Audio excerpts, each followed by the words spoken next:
Hello folks, welcome to another old session from the Wise Asylum. Fun and games last week, but we ended up with a really good video out of it anyway, with a little bit of editing. Because of course, I lost it slightly towards the end, and for that I apologise. But then everybody's been writing to me telling me how fantastic it was. So you do seem to like a bit of the old falling out malarkey, don't you? You're a very dodgy bunch, I have to say. Anyway, what can I say? What's been going on? I've not really paid attention, really. It's just all shit, innit? You've got John Kerry. Boom. We're not playing here, climate reparations. That's it. Finished, done. That's Skull and Bones saying it, so it's power. They're all now starting to come out of this. We're paying money. But do you know what? I think this is a blag. And I think it's a blag that's very dangerous because I can't remember who it were, but back in the day, I personally said, you will, or to paraphrase, you will have a new world order by consent or by force.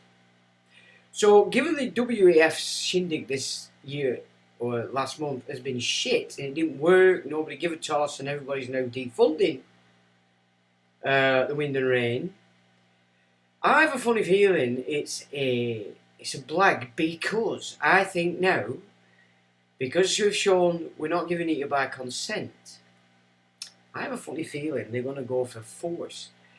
Now, interesting, today picked up a video short on the old faceache who's decided to restrict me because I put up some interesting data about autism not being found in anybody that didn't have the juice when they were kids. They cannot find it, and they use the Hamish community as a sample because none of them guys did any of that shotting the kids, just like I didn't with mine. And you know, people say, "Oh, it's false," and Facebook, it's false. It's not false, and I'll tell you for why. I watched my friend Fleabags change, and I knew. Before anybody told me, each time when all of them had had another round of all that malarkey, and I saw it change them, and I saw that change never come back, yeah, from what they originally were. So I don't need to be told. I don't need to be. I know that they have a serious effect on your Fleabags when they're Fleabags, ickle Fleabags. So they restricted me because of that. I got excited, put it up again, and then thought, "Stop it! You're being naughty. You're as bad as them." So I knocked it off, the second one, because it's still up there. But the studies show clearly no autism is found in anybody that didn't get attacked when they were infants. So that is something to bear in mind, especially if they're going to go for another round. Now back to what I was saying before. This video, I wanted to show it tonight, but I lost it. Because I'm amazing. So I can't actually show you. It's only about 4 minutes long, but profound. And it's not something that's new. I've heard this before, and I think I talked about it on a live stream a few weeks ago. that in the Antarctic they have a super weapon, makes art look like small fry, and even ESAT, so it could even be ESAT. And that when they actually set it off for the first time to test it, they didn't get the aim right, and that's where you got the Christchurch earthquake in New Zealand. Now, I think this is 2011 or 2010, I can't remember. Now, I don't know if you live in Lancashire up here in God's country on England, then we had the same about the same time, but of course everybody assumed it was fracking. Now, I'm sorry, because I experienced it, but I didn't know it was an earthquake at the time. It would not until I got up in the morning that I realised that what I'd experienced were actually an earthquake. Anyway, I'm wondering if fracking was a cover for them getting ready to test this thing, because of course New Zealand and Blighty and Australia were pretty much on top and under. This is why we call them down under, because they're pretty much, and I've also seen stuff that suggests that Pine Gap is actually directly under, which one is it, in one of the similar kind of outfits here on Blighty. I can't just, Menwithil, I think, is what I read. So I've read that, but way back in the day when I used to get into all this kind of stuff, that Pine Gap and Menwithil are like directly together, and that they've got some kind of super fast communication network between the two. So from Blighty, then it can go to Europe, yeah, and vice versa around Pacific. So I sort of saw that kind of stuff years ago. But this video today, this guy's saying specifically that at this particular time, 2011 I think, they cracked this off, but it weren't quite where it was supposed to be. I'm not so sure about that. And they got Christchurch in New Zealand, and whether it's the same, because I didn't have time to check it today, could also be what we experienced here, and we all assume fracking, job done, game over. This weapon that they've got going on in Antarctica is still hidden. Now he's going on and saying that what it actually is, it's sort of like, you know, like you have your airports and they have the radar systems, so you've got your traffic controller. It's a two-part thing. It's a direct energy weapon, but it's like the traffic control for all the craft that we're seeing whizzing around everywhere, that people obviously are assuming are extraterrestrial. Now, this earthquake malarkey, you see, it just doesn't look right to me that, I mean, I may be wrong, this is just investigating, we're having a look, we're exploring potentials, because if they do have that weapon, we know that art can do it, but maybe in the day it would also put out that it were a bit hit and miss, it weren't absolute efficient, to say the least, and that you could see when it were being used, either pulses in the chemtrails, not that the pulse were just following the chemtrail, but because they trailed, you could actually then see the pulses in the ionised atmosphere that are inside them trails. So that we can see on images and video. You can also see ARPA use with some of the cloud formations, and also when you're getting rainbow effect colours when it's bright sunshine. Again, that's been said to be HARP being used. So that's not a new thing, that's been going on for a long time. 90s, when it was first discovered by those guys that used the radio AM, they all of a sudden all heard the signal that they called the woodpecker, and that actually turned out to be HARP. So it was turned on in the 90s, and so it's been going on for that long.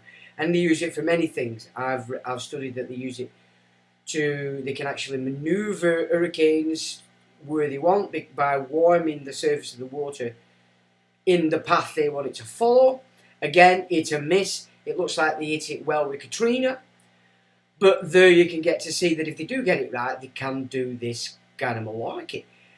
Other interesting thing. So back to that. I'm a little bit dubious at this. Everybody pretending that all of a sudden it's collapsed isn't so that they can shift then into force, and they're going to start throwing earthquakes about. Because what are they going to do? Oh, no, yeah, wind and rain change, blah, blah, blah. You must put your money back in now and stop being naughty. All the fruitcake, oil people, gluing the Celtic floor. Have you ever seen them idiots that glued the Celtic tarmac? I mean, what do you do with them? Just chop their arm off with a chainsaw, bro, the best bet. Because they were helping them and they were screaming blue murder. Well, you did it yourself, you dick. You glued yourself to fucking motorway. These guys are helping you. No point screaming and shouting at them like they've done something naughty. But that's what they were doing. I think they were in Germany, actually. I don't think it were over here in Blighty. I don't think they've got bowls of Blighty boys here to do things like that. Because they're all now pussies. But that aside, it just made me... It just, tickled me a little bit to see these guys screaming their eyes off when guys are actually trying to release them from the road. And calling them names. I mean, come on. It's just a bit ridiculous. These people want slapping stupid... bring the man out and the male out in them, I think, because they're just pussies, aren't they? And they just get this, oh, well, I'm not playing, I'm going in the safe space. And everybody goes, oh, all right then, darling. Then they come out and they carry on. They've learned nothing. Whereas when we were kids, if we did something wrong, we got hammered. And it woke all your chakra system up. And you didn't need to meditate. You didn't need to go away in a safe room and think about it.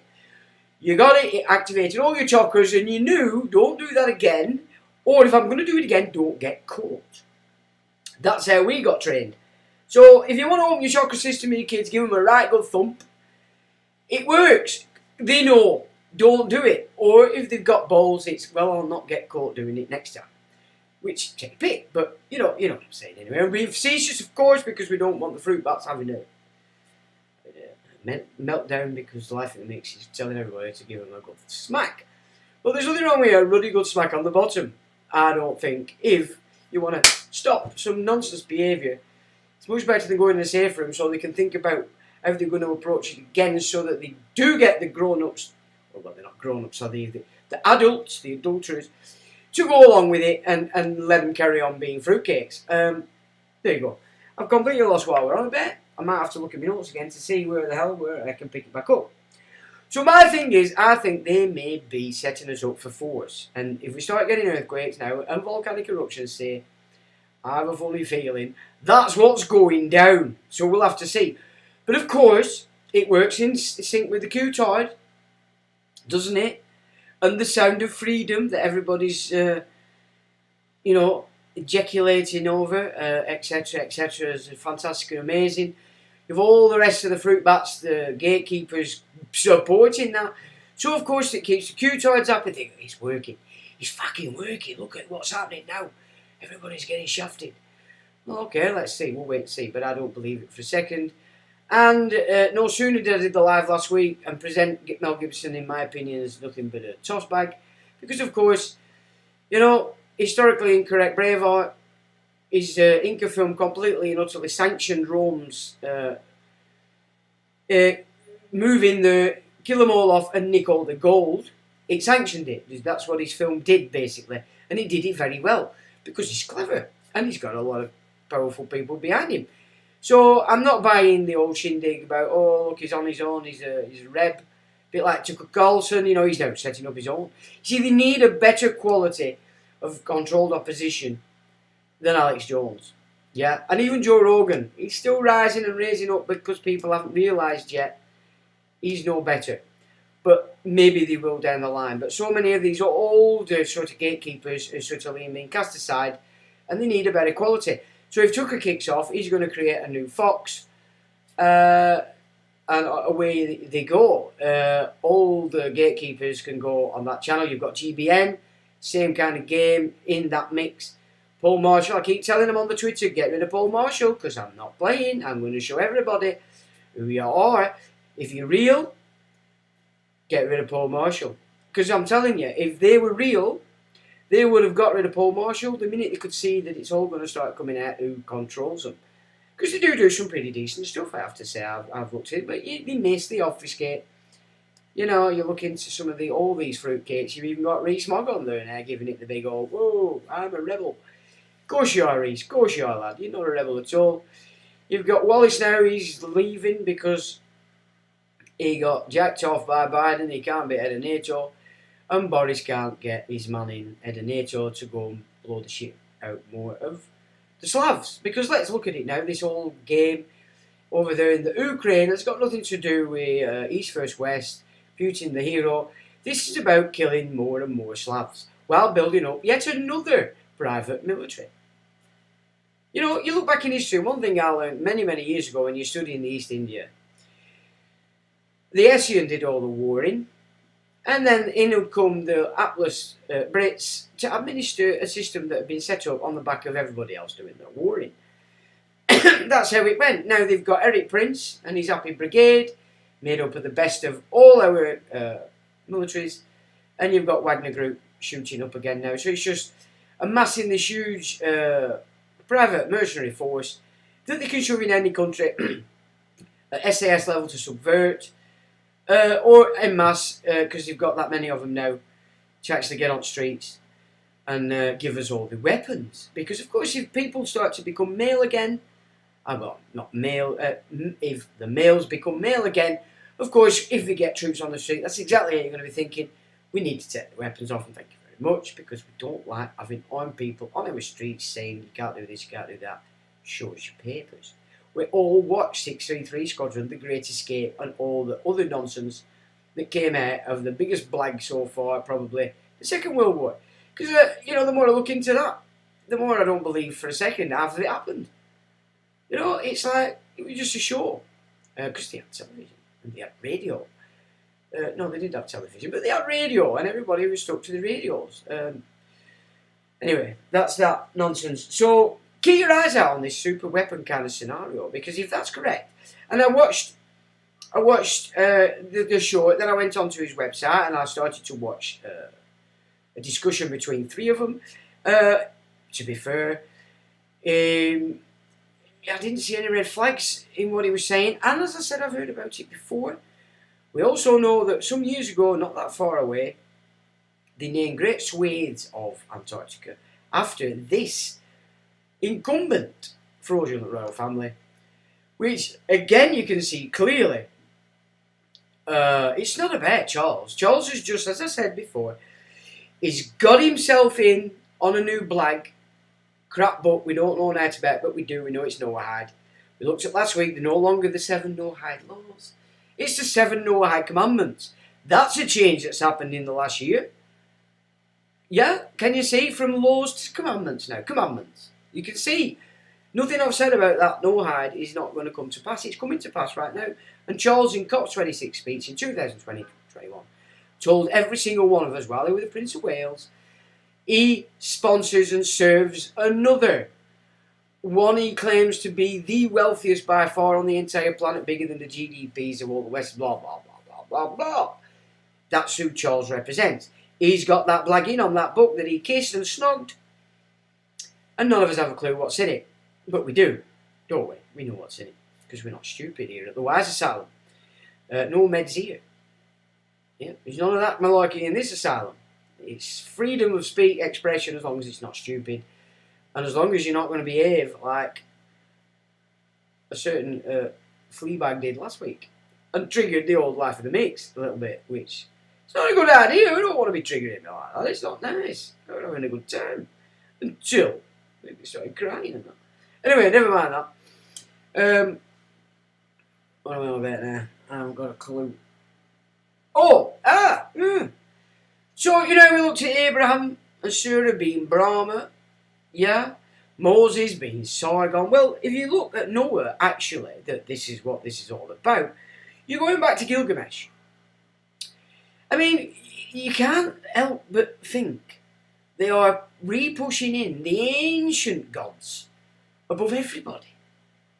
You know, the externalisation of the hierarchy. It's who they've always been, and now they want to put it back.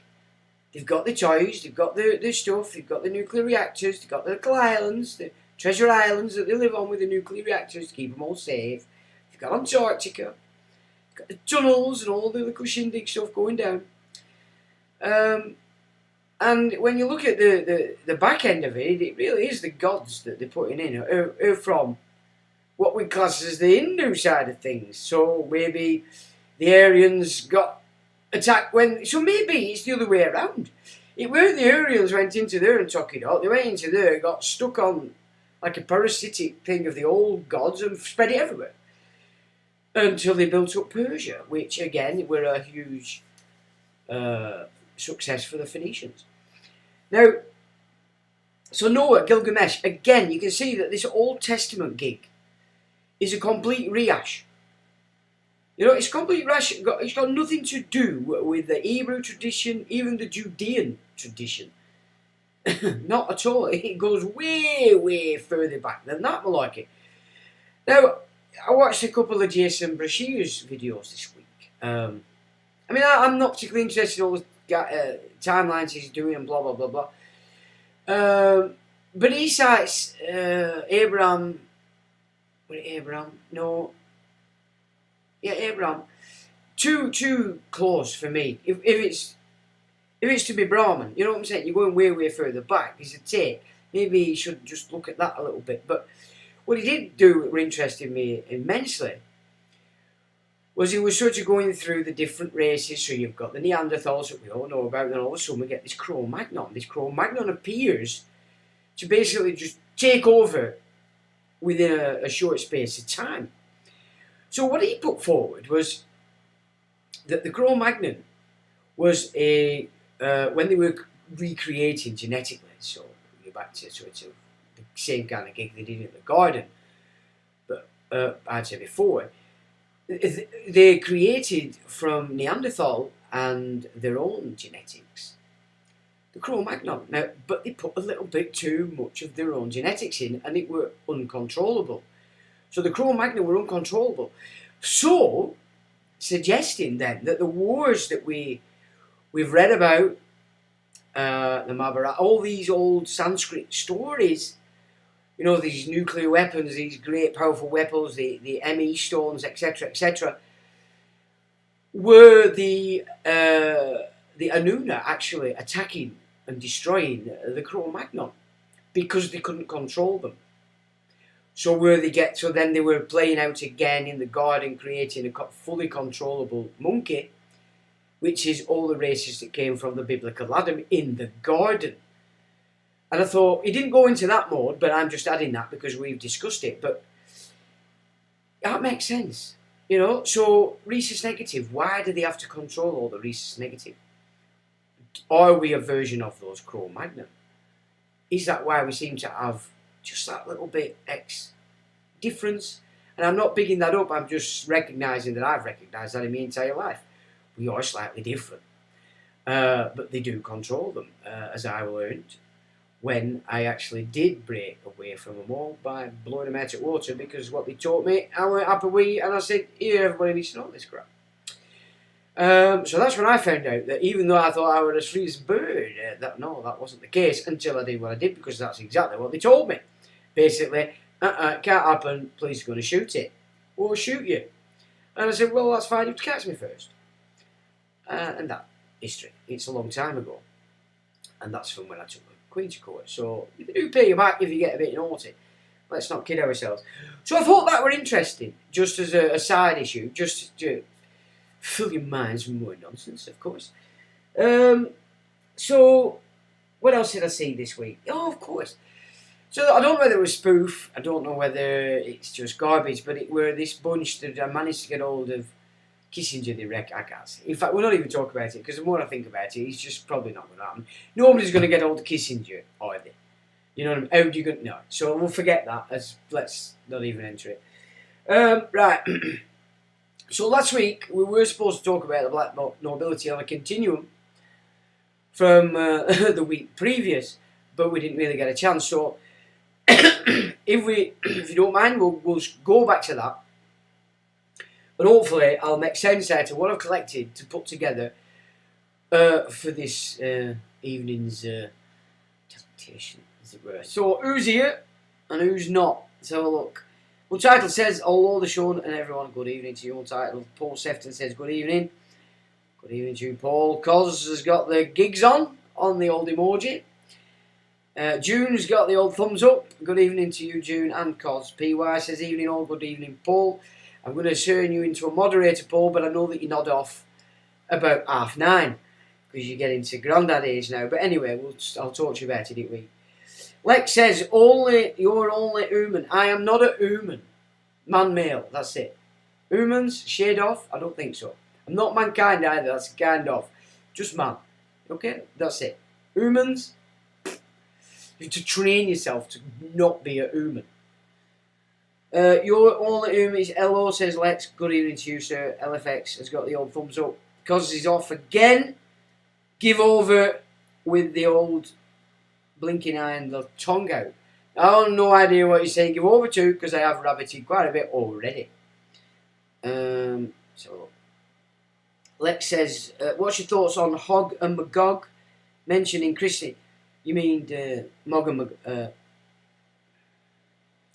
So I have looked at all that many times, and it's so convoluted. It's so smoke and mirrors in that. So one group believes this bunch are Gog and Magog. The other bunch believe it's that group that are Gog and Magog. It's like, so whoever you are as a group, as a theology, you are the good guys, and your enemy, or perceived whoever that may be, is. You know what I'm saying? So it gets a little bit, in all truth. I believe the Edomites, who are the bad guys, are the Canaanites, who are, of course, these people running the Talmud, that claim to be Jewish. But their doctrine is Rome that's the Edomites. Well, yes, to a point, because it's pretty clear that the Edomites have been running Rome. Actually. Somebody asked me a question on the old Facebook, and I thought, that's a good question that. He's put some effort in, I'm going to give him an answer. So I did. And it's quite interesting, so I'm going to just read it to you, because it's a good foundational platform for a lot of stuff that we're going to talk about tonight. What's the views like from your window? He. What's the views like from my window? Shit. The old China. Let's have a look. He triggered the Sean from the 70s, 80s, lol. Alright, you bother. You stop being naughty. LFX. Media poison. Okay. Anthony says, hey up Sean and the gang, thumbs up. Hello Anthony. And Carwin Edwards, hi all. Hello Carwin. And Ahal one said good evening everyone. Good evening to you as well. Right, to business. Where have I put it? Aha. Here we have. Right. So I put this together as an answer for that lad, because he put some effort in. It was a very sensible question, and I thought it deserved some effort, so I did this. He was asking basically, I can't remember what he was asking, but this is what I did. So I've titled it Rome the Good Ship, and Rome the Bad Ship. And the Good Ship Lollipop. He says, go back to Troy, and the deals offered to Prince Paris by Venus and Juno. Okay, Venus offered him Helen, love, while Juno offered him kingship over Europe and Asia. Right, so there were two goddesses in love with Paris. Both of them had some kind of connection to him from before he came down, and he had a decision to make. Well, we all know he chose Helen, so he weren't interested in being the king over Europe or Asia, which of course was afforded to Juno as a power. She had that already. So he chose love, and Troy was destroyed. So, in that sense, it's Venus 1, Juno 0. It says Venus was and is the mother of Aeanus, and Juno is the goddess overseer of Carthage. After the fall of Troy, many of the Trojans headed for Carthage. Now, obviously, Aeanus is in Carthage. So here we have another time and point at which these two goddesses are in competition, you might say. It says, Venus wanted her son Aeanus to leave Carthage and go and found Rome. But Juno wanted him to stay in Carthage. Thus, Venus and Juno once again were in competition. Now, this is where Virgil comes into play. So if you're well read on the old stuff, you're probably not. But Virgil, an interesting character. But this is suggesting this is where Virgil comes into play. but not perhaps as you would expect. Because his role was basically, or more than likely, to cover the reality of the deal. And now this is back to the deal that was being offered to Ianus. Two goddesses, again in competition, one wanting him to go and form Rome, the other wanting him to stay in Carthage. So that deal went on. It went on, and obviously Ianus went to Rome. So again he chose Venus. But this time there had to be a loss and a gain for both of these goddesses for the agreement to have been allowed. So this is where it gets interesting. If you're trying to understand what Rome was. So Virgil comes in. His writings, if you read them, you can pretty much see that it's what he doesn't say, because you can see that it's hiding what actually went on and the reason why Rome was created. So it says this is where Virgil comes into play, but not perhaps as you would expect. His role was more than likely to cover the reality of the deal when Ianus, like Paris, chose Venus to go on and found Rome. Now Juno must have had to gain something, as Venus would have had to take a loss for the agreement between the two deities to be achieved, which it was. Now Carthage was Phoenician, the traders and the sea empire, and as we can see today, their empire is that of enslavement. Thus Rome at its foundation was not an endeavour of Venus alone. Carthage was in there from the get-go, so suggesting that the deal ensured that Rome was built, but Juno was satisfied. He says, thus it would be fair to suggest that the secret part of the deal, the one Virgil was commissioned to obfuscate, was to hide the child born to Ianus and Dido. And that offspring would be Ascanius. Okay? So Dido, you've seen the freak show when it came up in entertainment, and none of you had a clue what Dido were. You thought it were a dildo. Well, now you can see that these so-called entertainments pretend they're clever because they're actually using this kind of symbolism, this language, that the masses have no idea what it is. So this little fruit bat Dido, or whatever she were, and if I can remember rightly, I never liked her, I thought she was shit. He's trying to tell you, well, I represent the Carthaginians, the Phoenicians. Let's everybody follow me and I'll put you into slavery. Okay? So that what we suggest is what Virgil were obfuscating when it comes. We're not going to go into that, because if you've not read it, it wouldn't mean anything to you. If you have, you'll understand what I'm saying. So then Rome held the two opposing goddesses from the start, and has been the battle between love, Venus, and Mammon, the imperial side, or the heavenly mother and the whore. Yeah? So you can see that Rome from the get-go has been a battle between love and Mammon. Can you dig? Now when you get into Jesus, or Yeshua, as he was actually called, if you really want to get into that stuff, what you've got to understand is that Jesus, Yeshua, wasn't talking about the guiding God at all. Not even in the slightest. He's talking about the ultimate creators in Genesis 1. Yeah? And this is why Mary is important. Because she represents Venus, Isis. Yeah. Whereas we can see clearly what the whore Carthage imperial navy side represents. Yeah, that's what we can see, can't we, today? So he says history is an image into that twist and turn, as Rome presents both good and bad. As Roman art, so it's on the people of Rome, shift between the two ideas.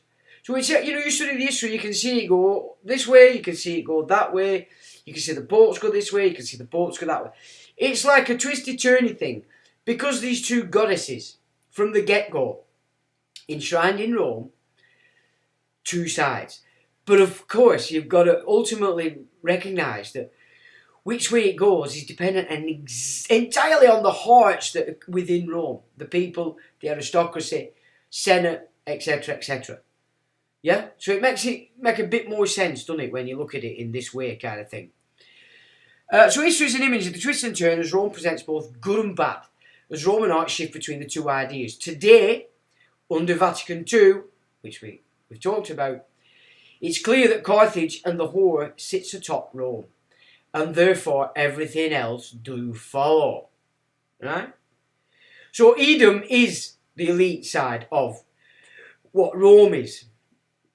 And we can see the split in the Vatican. So if you want to see Venus and Juno, you see the church as Venus and Juno as the Holy See, made up of all the arse-white families. Okay? You know what I'm saying? So that sort of explains our dilemma, does it not? As a good foundation as to why Rome is doing this. Unfortunately, at the Reformation, when the people, the Catholics of the day, because that's what they all were, apart from your other bunches, they could see that Rome had gone completely into its Juno effect, because it was selling absolvement of sin and stuff like that, but then it were doing that in 909 when they were... Anyway, but so you can see up, down, up, down, up, down. Does that make sense to you? A bit more in tune with trying to understand how... Yeah, there's good and there's bad, but ultimately it's all about us, because it depends what we're living, what we're expressing from our rights, to which side it becomes. So the fact that the Carthaginians were in there from the get-go, those that call themselves Jews today, in my opinion, and I've said it many times before, when you get round to the nitty-gritty of it, the overriding thesis running this is the Magi, Zoroastrianism. And if you want an example of how a poor Zoroastrian family can reach ultimate fame through an offspring in the West, then Freddie Mercury is a prime example. Because his mum and dad were strict Zoroastrians. Yeah. So there's just an insight into the power from that side of things. So me, ultimately, and I've always said this, the ultimate theology at the back of all this, so that's Judaism, Christianity, Islam, Buddhism, and all the rest, stems from, or is beneath, the ultimate table, and that's run by the priests and the kings, the priest-kings of Zoroastrianism, the Magi. Yeah? So that's again, so anyway. So there we go. What we've got today is the horse eye sitting on. So Juno is reigning supreme at the expense of Venus, the deity. And of course, you can see how then perhaps the Luciferians have been blagged by thinking they're still in sync with Christianity, because they believe that Lucifer is Jesus, is Mary. Yeah? So you can see then how the secret societies, you know, I said it's white hat, black hat. They divide. Whatever they set up, straight is divided from the get-go. And they control both sides. Yeah? That's how I see it. I hope you can see it too. That this is the way they go. Everything that gets set off is two-sided, because ultimately, and the reason why it doesn't kick back to them is because they're just setting the scene. It's us that are deciding how it plays out. Which deity are we sanctioning to exercise her power? So we've got his story, haven't we, in the books? But I would say that is her story. Yeah? Venus and Juno. Okay, so there we go with that. Now, is anybody else having a say? No, you have nothing to say, so you're either earwigging or you're watching. Tell it. So anyway, so what am I doing next? Let me think. Right, here we go.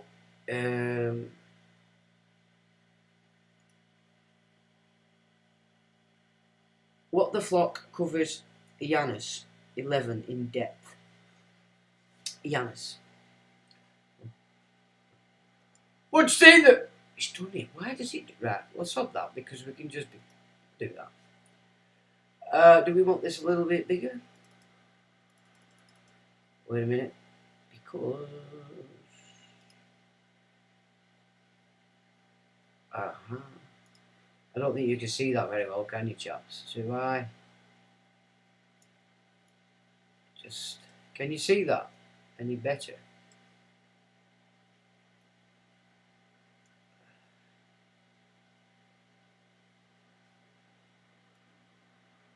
So this is just straight from Wikipedia, because it's interesting that anybody that studies black nobility, if they're not, you're new to history, you're going to think that this is the be all and end all of it. Well, we've covered the Middle Age side of it, haven't we? The Hohenstaufens versus the Vatican and the Guelphs. Hohenstaufens being Byzantium, the Welsh being Vatican, because of the Hermetica. Now, in the other one, not last week, week before, we were presenting it from the side of the secret societies, weren't we? And saying, well, how have they got into this to such a degree that they believe it absolutely in the same way? If you're a Christian, you believe that. If you're a Muslim, you believe that. If you're a Jew, you believe that. Yeah? Well, it's because of the Hermetica. Because they truly believe that it is a greater truth than the one that the church was offering. Well, you could say then, with what we've just looked at with Juno or Venus, it was introducing Juno's doctrine. So maybe for a long time, Venus reigned supreme in the church, whereas Juno carried out any things that needed to do. You saw that in the church, and then the imperial side. There are two sides to everything. But ultimately, you see, the commune are very important. Because when you start to look at it, the black nobility in and of itself, in my opinion, you've got the Hohenstaufens one branch, you'd have the Welsh the other. They're pretending it's not really. It went to war because they were killing people that believed in them sides, because they needed to further the control, so that you didn't know they were both sides are being controlled, and that's how they do it all the way up. Because the commune, you can see when you're looking at British history, are so tied into the Stanleys, so that's the Tudors, that they are them. This is the Byzantine side getting itself in, and then calling themselves Vikings. Well, there is a Viking connection because of the Varangian Guard, which were made up of Scandinavians, and a lot of the old Trojans that left Blighty when the Angevins took over in 1066, which is another branch of the black nobility. I forgot what I was saying. Anyway, so I see it's just all smoke and mirrors, and everything they offer, you're still under the control of these forces that we call the black nobility. So, Wikipedia, black nobility says, for the nobility of the papal states, see papal nobility. Okay, so this is interesting. Let's just have a quick look on there. Papal nobility are an aristocracy of the Holy See, composed of persons holding titles bestowed by the Pope. From the Middle Ages into the 19th century, the papacy held direct temporal power in the papal states, and many titles of papal nobility were derived from fiefs, with territorial privileges attached. During this time, the Pope also bestowed ancient civic titles such as patrician. Today, the Pope still exercises authority to grant titles with territorial designations, although these are purely nominal, and the privileges enjoyed by the holders pertain to styles of address and heraldry. Additionally, the Pope grants personal and familial titles that carry no territorial designation, their titles being merely honorific. Modern papal nobility includes descendants of the ancient Roman families as well as the notable Catholics from many countries. All pontifical noble titles are within the persona gift of the pontiff and are not recorded in the official acts of the Holy See. Now then, how we see it. Because look at what he's just pulled in 21 of his own and chosen cardinals, hasn't he? Interesting. Background: the Roman heritage of the papacy accounts for many of its traditions regarding ranks of nobility. As temporal ruler of the city of Rome, the Pope awarded civic titles of classical origin such as patrician and summus senator. The Roman title of dux originally applied to the military leader. During the Byzantine period, it came to refer to the military governor of a certain district appointed by the exarch. The duchies of Rome and Perugia and Pentapolis were established in this context. In 751, The Exarchate of Ravenna fell to the Lombards. 5 years later, Pepin the Short, king of the Franks, defeated the Lombards and granted the lands of the Duchy of Rome to the papacy. The Lombard duchies of Spoleto and Benevento existed within the future lands of the Papal States under the Carolingian Empire. The country, also derived from Roman precedent comitatus, was instituted as the basic jurisdiction until centred on a fortified town or castle. The March or Mark, ruled by the Marquis or March Count, was a border territory with defensive significance. The status of Count Palatine also emerged for high officers of the imperial household. Key to the military organisation of the Lombards and Franks was the free association between the local military leader and the warrior caste. Hence the Germanic origin of the title Baron, as feudalism developed the old Byzantine, Lombard and Frankish structures. So the original Germanic structure is what's basically saying here, it came out of Byzantium. So, you know, you can see Germany, what happened in the Second World War, it was still this Byzantine mix taking over. Sorry, the Juno side of the Holy See taking and removing the Byzantine, but then did it. Not when you realise the might of the Comnene, who could even be the Medici. But we'll have a look at that with time as well. And Frankish structures were worked into hierarchy, and the old military and administrative office becomes hereditary titles with fiefs attached. Now, Franks, in my opinion, were the old church, i.e. that originated in Ireland, and that the original Roman church did still hold that, and I'd say that's the Venus side of it. So the Franks were taken over by the Carolingians, Charlemagne, Charles Martel before him. So everything that the Carolingians have done and continue to do, as in most people's minds, is classed as Merovingian, and it isn't. It really isn't. So we're not going to go any further, but I'm obviously going to put these up, and we'll just nick back to the old Black Nobility page. Now, it says the Black Nobility or Black Aristocracy, Italian, Nobilata Nera, Aristocratia Nera, are Roman aristocratic families who sided with the papacy under Pope Pius IX. After the Savoy family-led army of the Kingdom of Italy entered Rome on 20th September 1870. Bearing in mind, in my opinion, we're 20 years in at that point into a reset. They overthrew the Pope and the Papal States and took over the Quirinal Palace, and any nobles subsequently ennobled by the Pope prior to the 1929 Lateran Treaty. So basically what it's saying here, 1870, all the old aristocratic families that we've just looked at that are appointed by the popes were basically took over. Yeah. So in 1929 we have the Lateran Treaty. This is where Mussolini comes in. Mussolini was actually supported by MI5, believe it or not. So that's the East India Company. Yeah, so this is Mussolini, the first fascist. And then you got Franco, and we got Hitler. Fascism being when the private corporate realm, i.e. trusts, etc., take over your domestic system or merge with it. That's when fascism is in place. So they're still playing the same old game.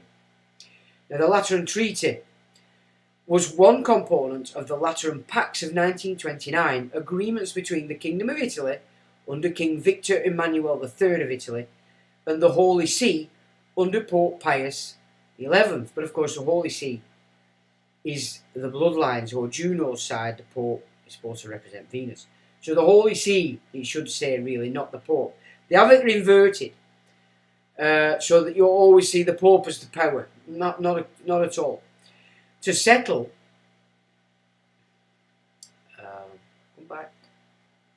come back.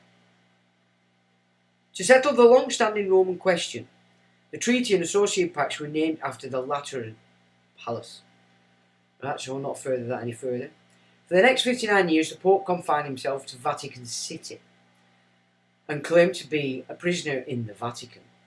So let me just think. This is after Pope Pius. Is it Pope Pius the 10th? Yes. You study Pope Pius X. He's the guy that said he wouldn't. So there you can see you got a proper pope in, one that you'd expect representing Venus' side. Because when the Zionists went in to ask for papal blessing, they said they couldn't give it for wholesale takeover of Palestine, but they had no problem with Jewish people visiting Palestine, like they had no problem anybody else visiting it. So Pope Pius comes in as a really good guy. You can get a bit more data on that from one of the reports I did about the Schofield Bible. The Schofield Note Bible Believer sect. That's the entire evangelical massive across the world.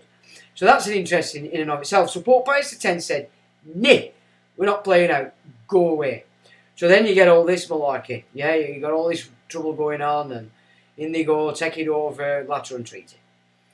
So you can see everything follows suit. You know, they had to put, Juno had to put Venus right when Pope Pius X said, "Kiss my ass," basically. But he didn't use language like that because he were an holy man.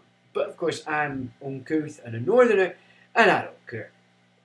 Let's have a look. And claimed to be a prisoner in the Vatican to avoid the appearance of accepting the authority of the new Italian government and state. Aristocrats who had been ennobled by the Pope and were formerly subjects of the Papal States, including the senior members of the Papal Court, kept the front doors of their palaces in Rome closed to mourn the Pope's confinement, which led to their being called the Black Nobility. What utter shit. Not what happened, but the reason. So they're making this claim with Wikipedia that it all began in 1929 and they were called the Black Nobility because they stayed in dark. Are you telling me the wealthy didn't have candles? I mean, can you see? It just doesn't make sense. It's garbage. History. Despite the relatively recent name, so can you see how they talk out their ass? The Black Nobility had existed for centuries, originating in the baronial class of Rome and in powerful families who moved to Rome to benefit from a family connection to the Vatican.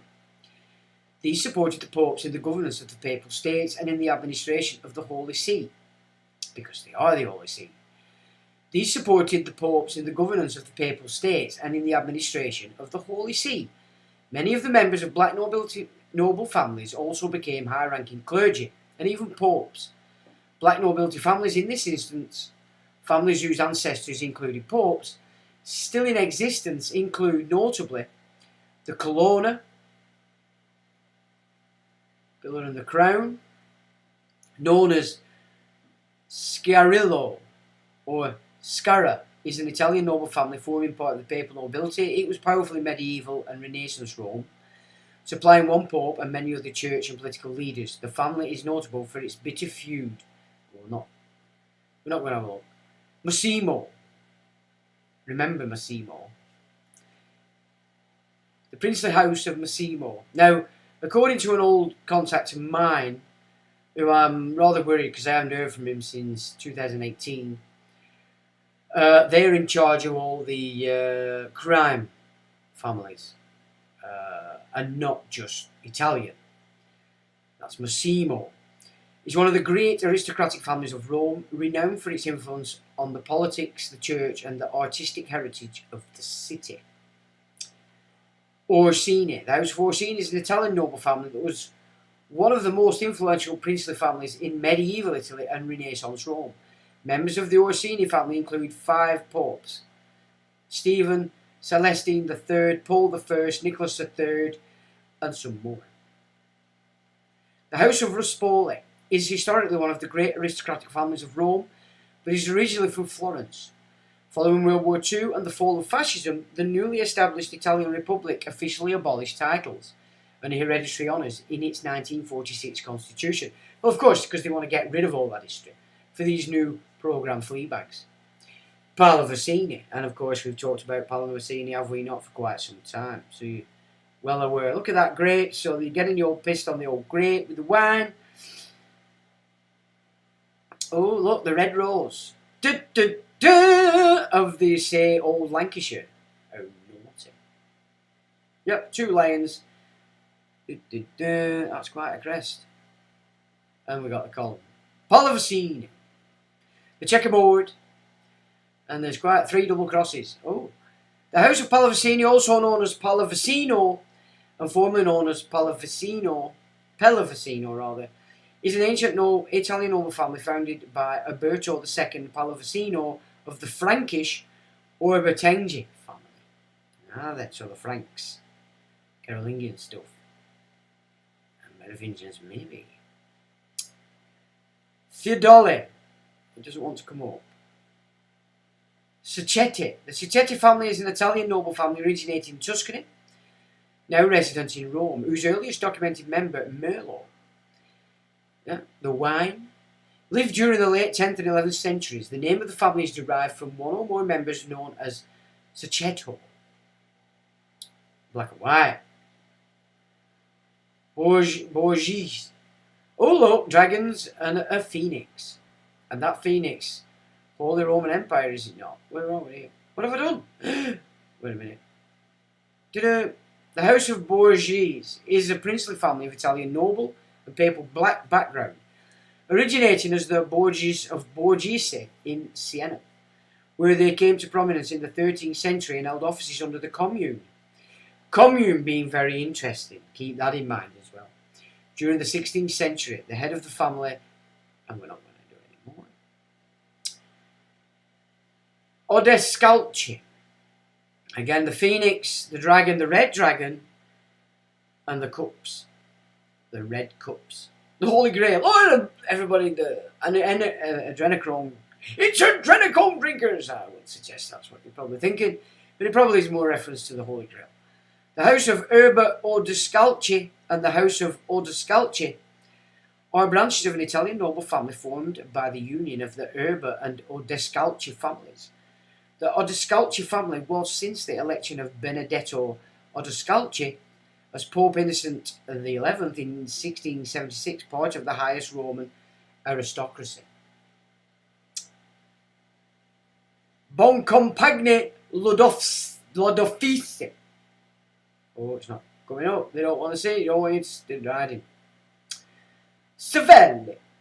The House of Savelli were a rich and influential Roman aristocratic family who were also prominent in the 30th century, and which included several popes, senators, and condottieri.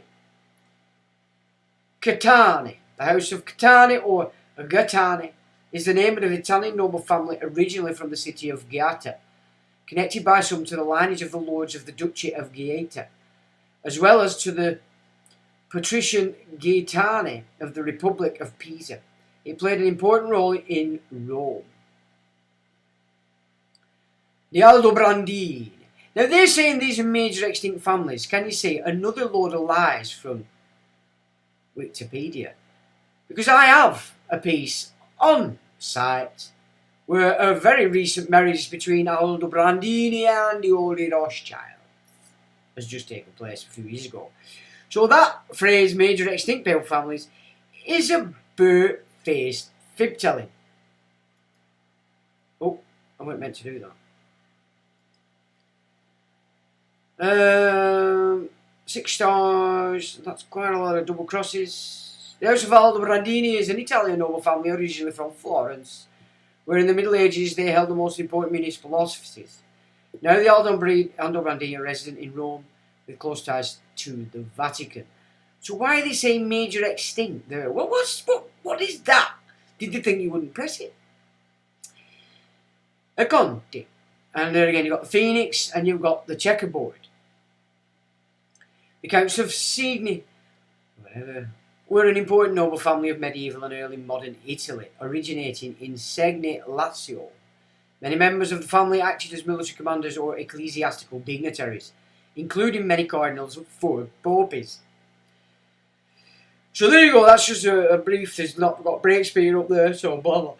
But if you've been again, that's what it is. Wikipedia.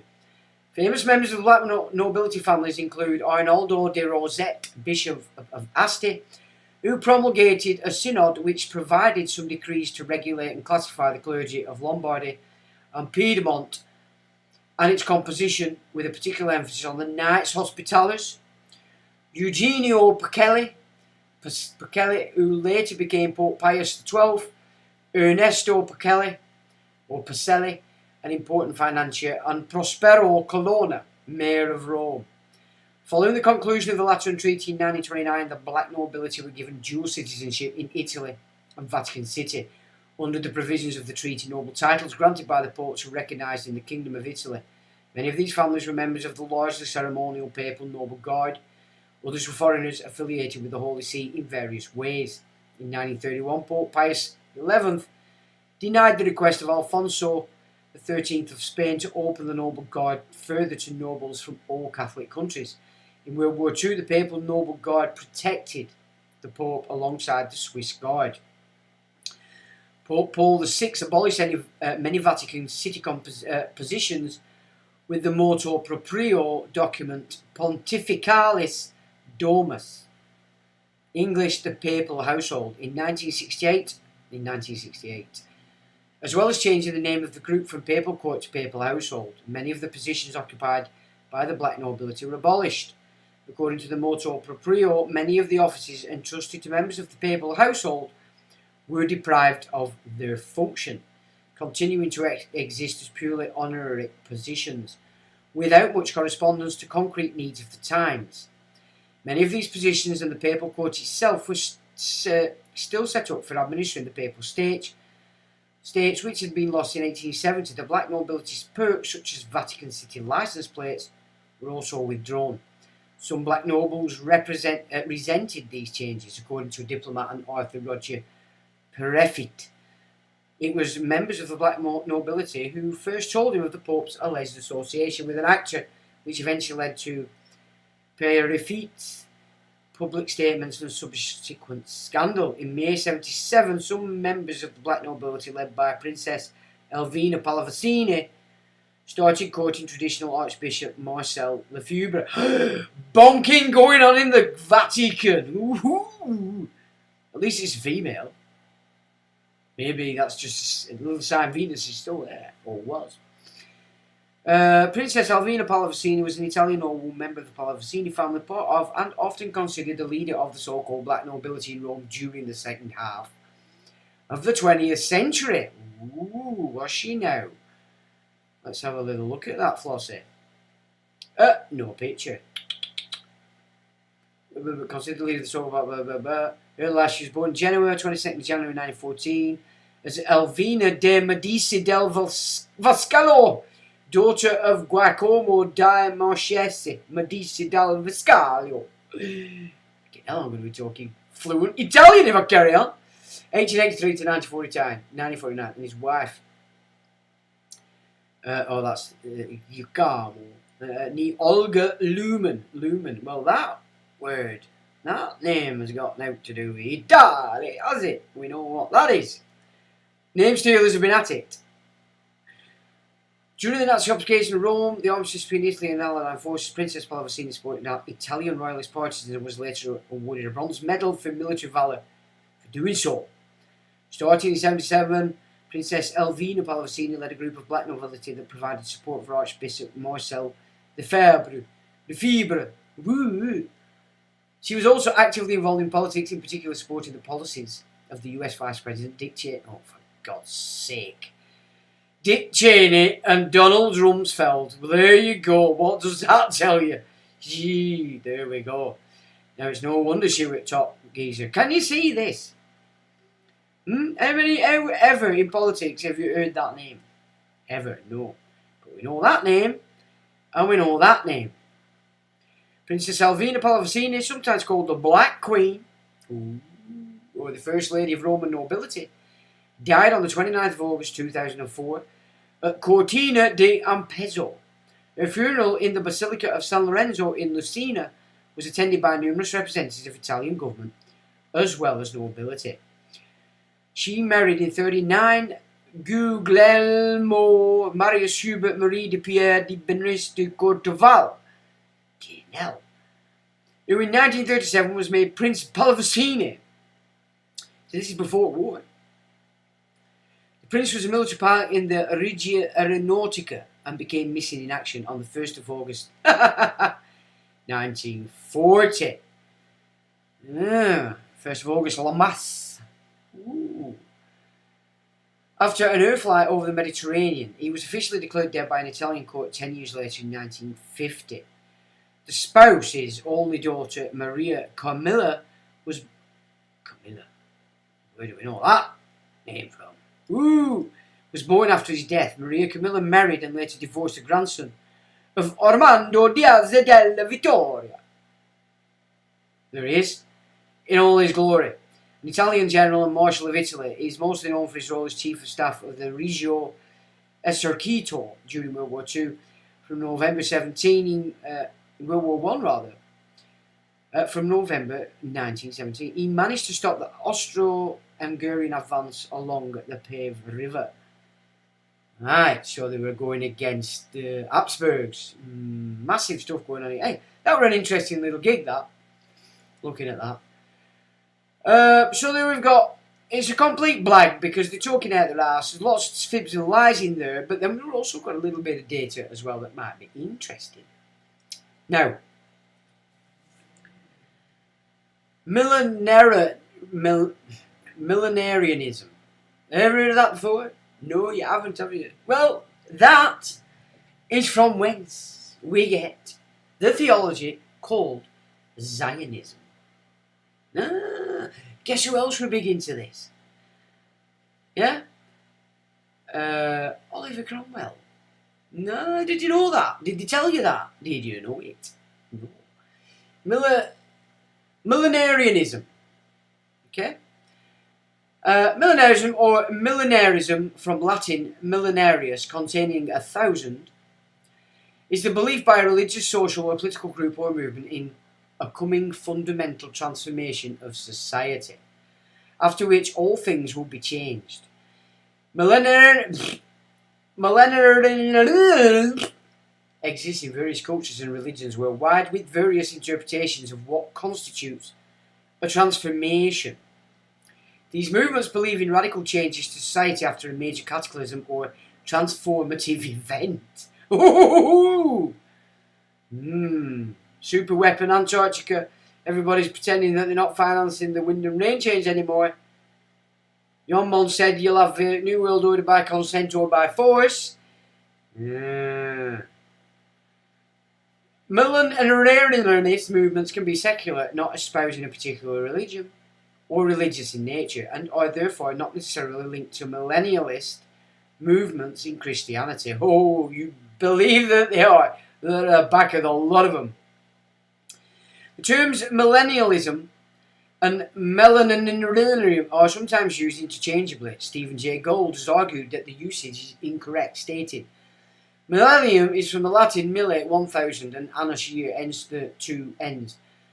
Millenarian is from the Latin millenarius, containing 1,000 of anything, hence no annus, and only one n. The application of an apocalyptic timetable, or futurism, people, what we were talking about last week, timetable to the changing of the world has happened in many cultures and religions, continues to this day, and is not regulated to the sects of major world religions, both Abrahamic and non-Abrahamic.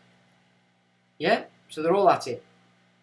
Increasingly, in the study of apocalyptic new religious movements, millenarianism is used to refer to a more cataclysmic and destructive arrival of a utopian period as compared to millennialism, which is often used to denote a more peaceful arrival that is more closely associated with 1,000-year utopia.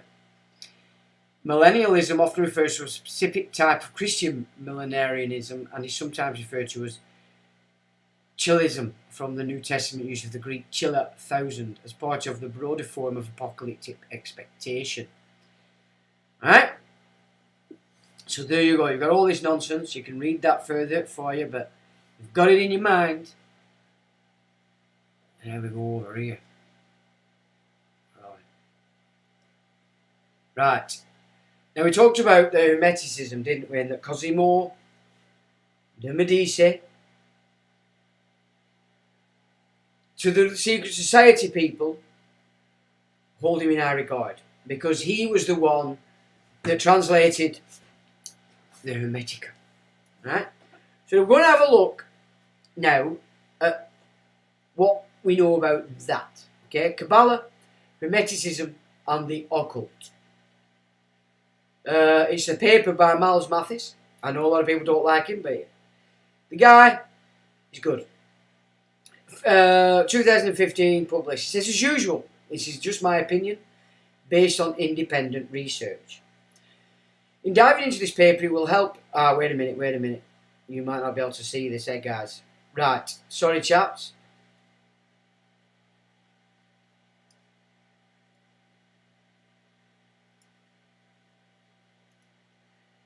Can you see that?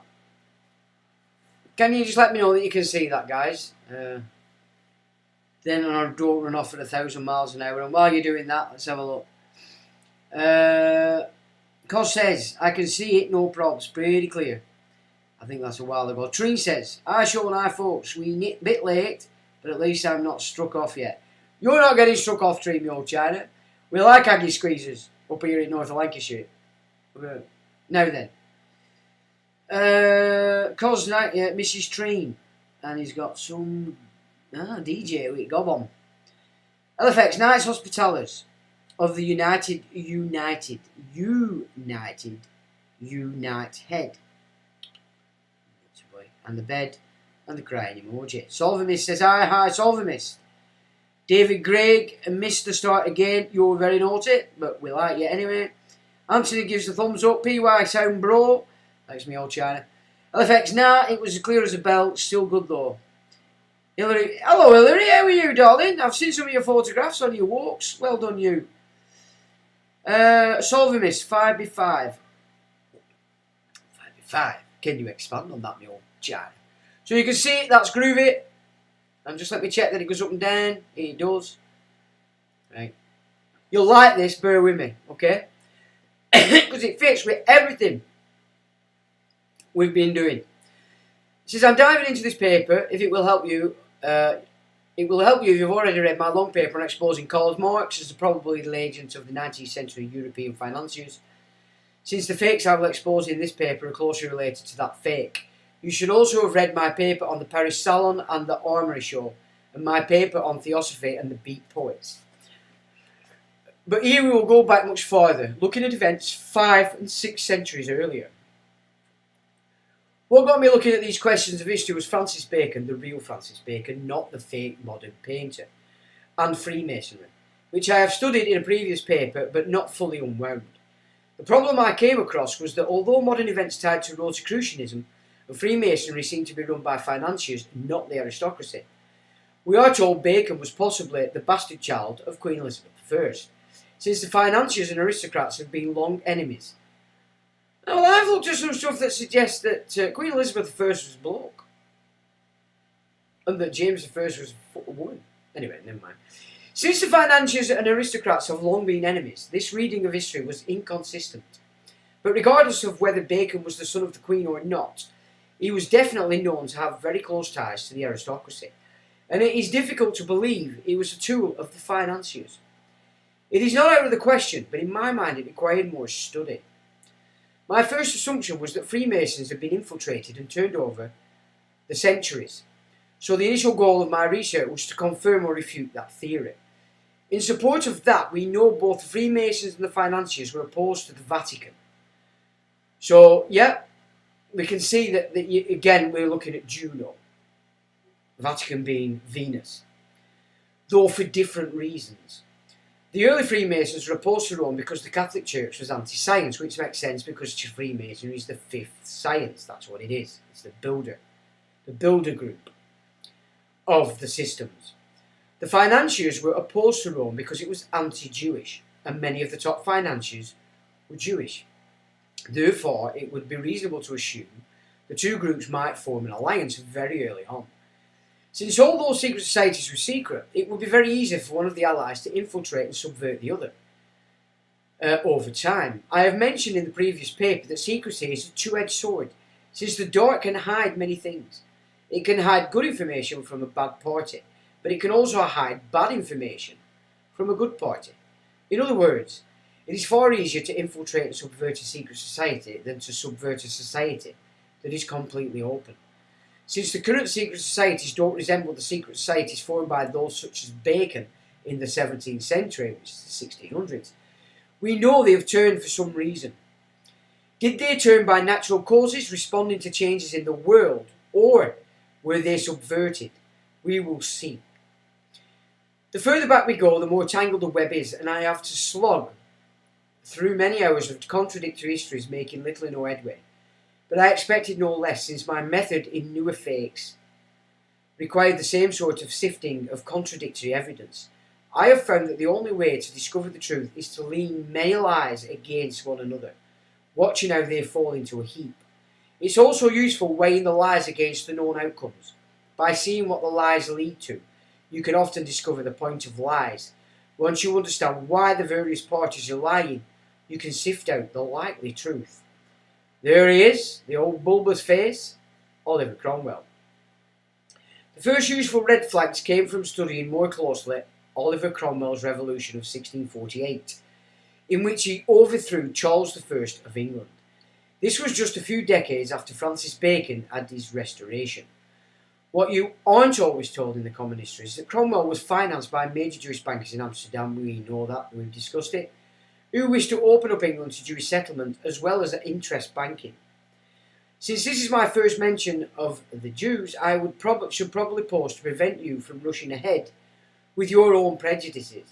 None of my papers have been anti-Jewish, and this one won't be either. I simply wish to know the truth, and the chips fall where as they may.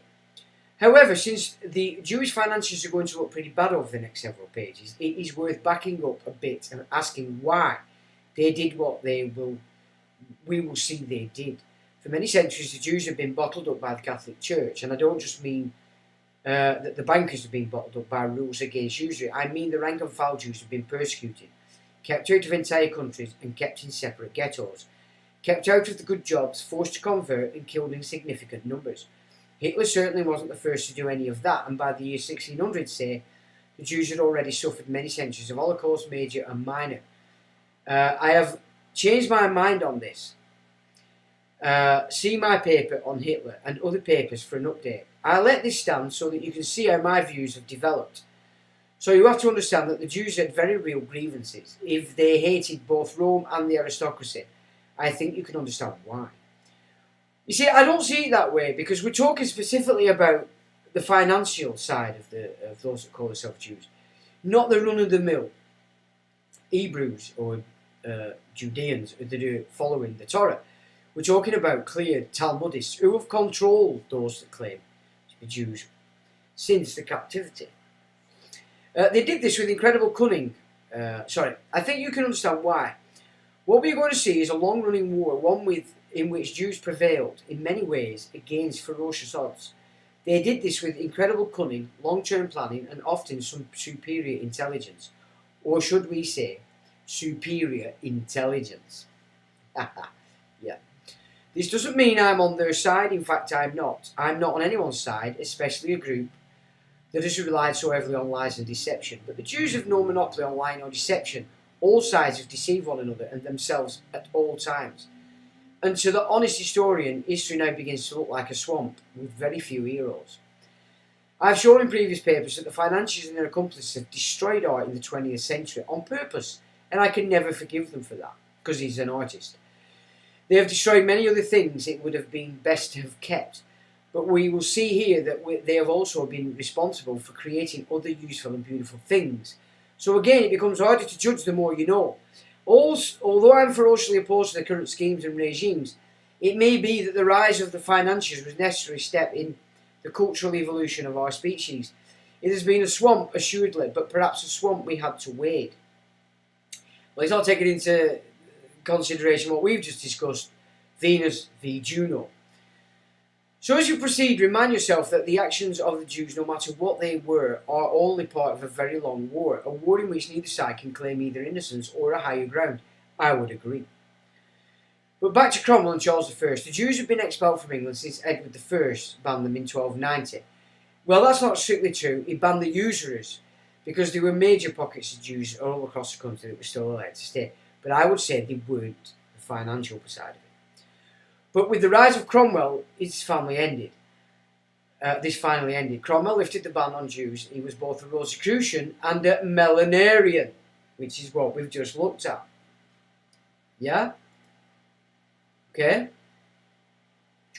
So, and although we haven't yet discovered whether the Rosicrucians have been subverted by the Jews by the 1640s, we know the Millenarian movement was mainly a brainchild of the Jews. The movement was promoted in England by Manasseh ben Israel, among many others. Manasseh was a Jewish intellectual from the nearby Netherlands, and he had connections to Jews living secretly in London. They weren't living secretly. One of those others who was promoting millenarianism was Robert Boyle, promoting the Jewish cause through his Invisible College. Yeah, so this is, we know it today as the Royal Society, don't we? Now, we've discussed the Royal Society and its power. Frankfurt School, Harvard, MIT, giving you Epstein, giving you pseudoscience, giving you those huge exhibitions through 17, 18 and early 1900s. That's how they got this shit in people's minds. Even through these exhibitions, they gave everybody the idea of race, which wasn't existing before. You know what I'm saying? So the Invisible College, this is Robert Boyle, eventually becoming the Royal Society. Boyle's tutor had been Isaac Morecambe's, said to be a Huguenot, but probably a crypto-Jew. Samuel Hartlib may also have been a crypto-Jew, since he promoted a College of Jewish Studies in London, and since his ancestry is hidden. His name also leads us in that direction, since the name was originally the German Hartlieb, which could be a Jewish like the name Gottlieb. Hartlib was also admitted to be an intelligencer, which is basically an early intelligence agent. In many ways, Hartlib's famous circle was the direct successor of Bacon's societies, so we are already getting somewhere on that question. We will look more closely at the Hartlib below, but even without final proof of any of that, we can tell the millenarian movement came from Jewish agents due to its form alone, which we've just discussed, what the Jesuits call futurism, presenting what's been into the future and then making it happen, because you make it happen. So it's a script. One of the main components of millenarianism had always been the Zionist desideratum of a return of the Jewish homeland, which by itself pretty much decides the question. Non-Jews would have no reason to put that at the top of their list. And so we see that other parts of the millenarian movement were created by the Jews to entice Gentiles into doing their work for them. As we know, this is still going on, and this includes Islam, because Rome created it, the same as it created everything else. You've got Venus and you've got Juno. Juno side's in control of all this, and for her to offer Prince Paris kingship of Europe and Asia shows you that at that time, when Troy were running, the Carthaginians or Phoenicians controlled Asia and Europe. You know, it's there. I don't have to provide a lot of footnotes for these assertions, since the outcomes by themselves are proof enough of the schemes and schemers. We don't need notarized documents when we have the incontestable facts that the ban on Jews in England did end with Cromwell in 1657. It did. More than that, we have the fact that interest banking in England began its rise at the very same time. It can be no coincidence that all this began after King Charles I confiscated the gold in the Royal Mint a few years earlier. But Charles was also fighting enclosure, which these parliamentarians were trying to basically steal the land off the common people, shifting its illegal status. And history doesn't really push that much neither, but that is again what Charles was doing. Charles was Stuarts, yeah, so again, black nobility, Phoenicians, quite possibly even Medici, but I'd say more heading to foreigners, again, which we're missing on that black nobility wiki. He also confiscates stocks at the East India Company. We were usually told by historians that the Civil War was caused by... Yeah, but of course the East India Company at that time wasn't doing what it was doing when the Hanoverians came over, okay? The East India Company originally was just a trading company. And when the Hanoverians came over, it started to gain its own political power, got control over the British government, and to the point that our navy were fronting it. So to the world, it was us. Well, it weren't even our navy, but out of our control. We're usually told by historians that the Civil War was caused by religious strife or other causes, but in my opinion it was these moved by the king in 1640 against the mint, which was the bank of the time, holding much capital of the merchants and goldsmiths, and against major companies that doomed him. Certainly this is what caused the Jewish bankers in Amsterdam to move against him, bankrolling Cromwell and running other less obvious schemes. Since Charles had just stolen their money in broad daylight, we can understand why. They were a little upset. Well, I can see his point, but that's not what this is really about. This is about shifting the navy of the Phoenician navy headquarters and the might of the finance, which was held in the India companies, the Africa companies, all these different variations of it, from Amsterdam over into Blighty to protect it. Because obviously they knew what they were going to do in Europe, which meant getting rid of all the Christian monarchies. They couldn't risk having the headquarters of both the navy and the finance on Europe. It had to be on Blighty. So I understand what he's saying, but he's not English, so he's not going to have access to the histories that we've had. Which brings us to the way they moved against him. They financed armies and generals like Cromwell, yes, but they did much more than that. As now they moved in more indirect and clandestine ways. We've already seen that the millenarian movement which they promoted and probably invented, this is where we tie back into Bacon and the Rosicrucians. Since the millenarian movement has many parallels to the Rosicrucian movement, besides being anti-Catholic, both were said to be interested in Hermetic knowledge or the occult. Yep, so it's this Hermeticism that's caused all these problems and allowed for the rise of the Rosicrucian movements, Freemasonry, and all these secret societies that were formed in the Crusade days and before to shift directly under this new now Juno control mechanism headed in Rome. Besides being anti-Catholic, both are said to be interested in Hermetic knowledge or the occult. And this leads us back to Samuel Hartlib already. As I stated, Hartlib's circle was in many ways the immediate successor to Bacon's restoration. Although the movement from one to the other has not previously been uncovered, it is known that Hartlib's circle was composed not only of prominent British locals like John Dury, but also of refugees from Poland and Bohemia, who would be fleeing from Poland or Bohemia at the time. Jews, of course. Hartlib and these other Jews were there promoting the millenarian movement and Bacon's Rosicrucianism at the same time. We were also promoting a third thing, Kabbalah. This pushes us smoother to perhaps the biggest fake in the history of hoaxes and fakes. Although the history of the Kabbalah is said to go back thousands of years, it does, Druid system. It took them a long time to invert it in order to shove it out and give it to everybody.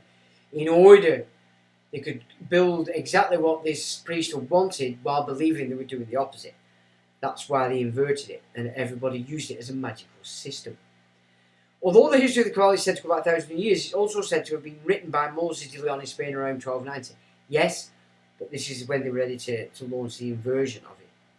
That's pretty recent for a major religious work, and the date should surprise you.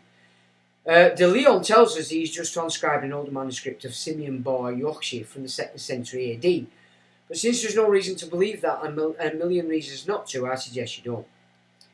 So, my guess is he's not aware of that kind of side of it, which he's not from this end. As just one example, De Leon quotes from many fictitious works, including many ciphers that never existed. He also mentions many things that happened after the 2nd century, so the possibility he found the manuscript in the cave is preposterous. But it's even worse than that, since we have no evidence De Leon wrote it either. The Book of Kabbalah is the Zohar, which wasn't published until 1557. No manuscript by De Leon survives, and every bit of evidence in the mystery before that is based on word of mouth. You will tell me few manuscripts from 1290 have survived, but that isn't true. It admitted that De Leon wrote many books, and most of the manuscripts did survive, including the Sefer HaRimon and the HaMishkan. In fact, the current Wikipedia page on De Leon is a red flag in itself, and I suggest you visit it. In the section where his known works are listed, the Zohar does not appear.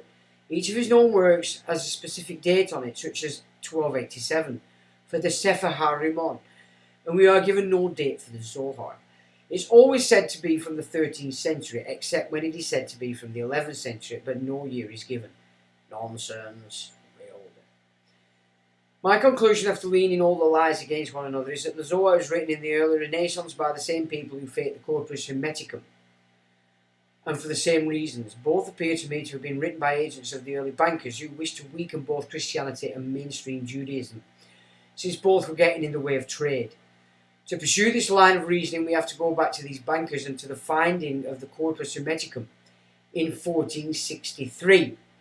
So Cosimo set it going, 1463, and then by the time they got to the 1500s, they were ready to launch this new occult, spawning theosophy, and everything that comes out of the occult. Huh? In fact, we've done that. My conclusion after leaning all the lies against one another is that Zohar was written and for the same reasons. Both appear to me to have been written by agents of the other bankers who wished to weaken both Christianity and mainstream Judaism, since both were getting in the way of trade.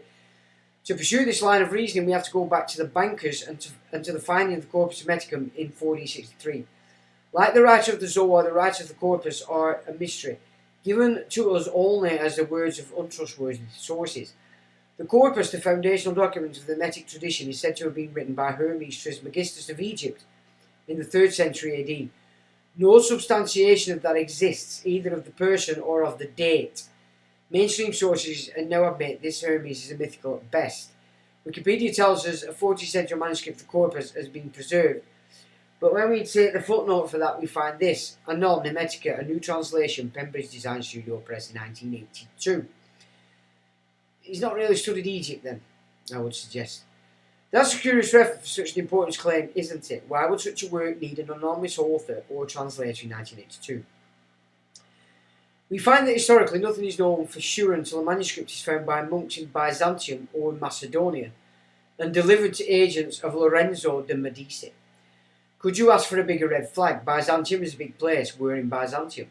What monks? And why would the monks give the manuscripts to Lorenzo de' Medici? Lorenzo was only 14 at the time, so they must mean either Cosimo or Piero. It was Cosimo. But again, why would de' Medici, why would a monk be dealing with the de' Medici? Or instead of, say, the Pope, a cardinal, or a monastery? Well, because they were a family of the Holy See. Any monastery worth its name is a collector of manuscripts and would not tend to be giving or selling important manuscripts to bankers. None of this makes any sense. It does, though, my good man. And so you realise that the Corpus Hermeticum was exactly what the de' Medicis needed at the time. Why? Because the de' Medicis were probably crypto-Jews themselves. 1. They were a prominent banking family. 2. They had very Semitic features. That's a conch and a half, is it not? That's Cosimo. The Cosimo painted by Bronzino, he doesn't look Italian to me, and I say that as a portrait painter. And he is, and he's an absolutely amazing portrait painter. So this guy knows what he's talking about when it comes to faces.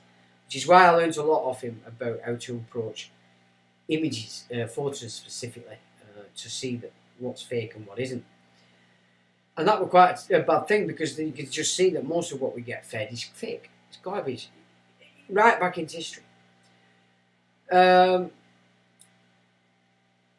I say that as a portrait painter myself. In fact, Bronzino may have been a Jewish as well. His nickname indicating his Semitic coloration, and therefore his heritage. It's curious that both his real name and his ancestry have been lost or more likely suppressed. 3. As an admitted today on the online Jewish virtual library, the de' Medicis and the Jews were expelled from Florence at the same time. Curious, no? In the first paragraph on that link page, the Jewish library says this: the fate of Tuscan Jewry in the early modern period was inextricably linked to the favour and the fortune of the House of Medici. Though a Jewish presence was registered in Lucca as early as the 9th century and a network of Jewish banks had spread throughout the region by the mid-15th, the organised Jewish communities of Florence, Siena, Pisa and Livorno were political creations of the Medici rulers. and like the Medici Grand Dukedom itself, these communities took shape in the course of the 16th century. That's when they released the Hermeticum. So basically the backdrop theology to give them more than just financial power. So they're entering into the realm of religious power. That pretty much says it all, but we're also given this. When the Medici returned to power in 1512, the Jewish ban fell into abeyance until the next expulsion of the Medici in 1527. Why would the fate of the Jews and the Medicis be so closely linked if the Medicis were not Jewish themselves? So this is an addition to this paper. It says, have you ever asked why there is an apostrophe after the D in the Medicis? They want you to think that the Medicis means something like of the doctors. But that would be a de Medici. An apostrophe normally indicates something left out. So I now think the name has been garbled on purpose to throw us off. If you run through the alphabet, about the only letter that could be left out is one or R. Try it. I would say R is much more likely, since it leaves us with the Dermedi, and then in brackets Isis, which starts to look like a normal name. If we anglicise it slightly, we get Dermot, or variously Dermot, as in MacDermot. The famous Irish nobles, see the kings of Moylurg.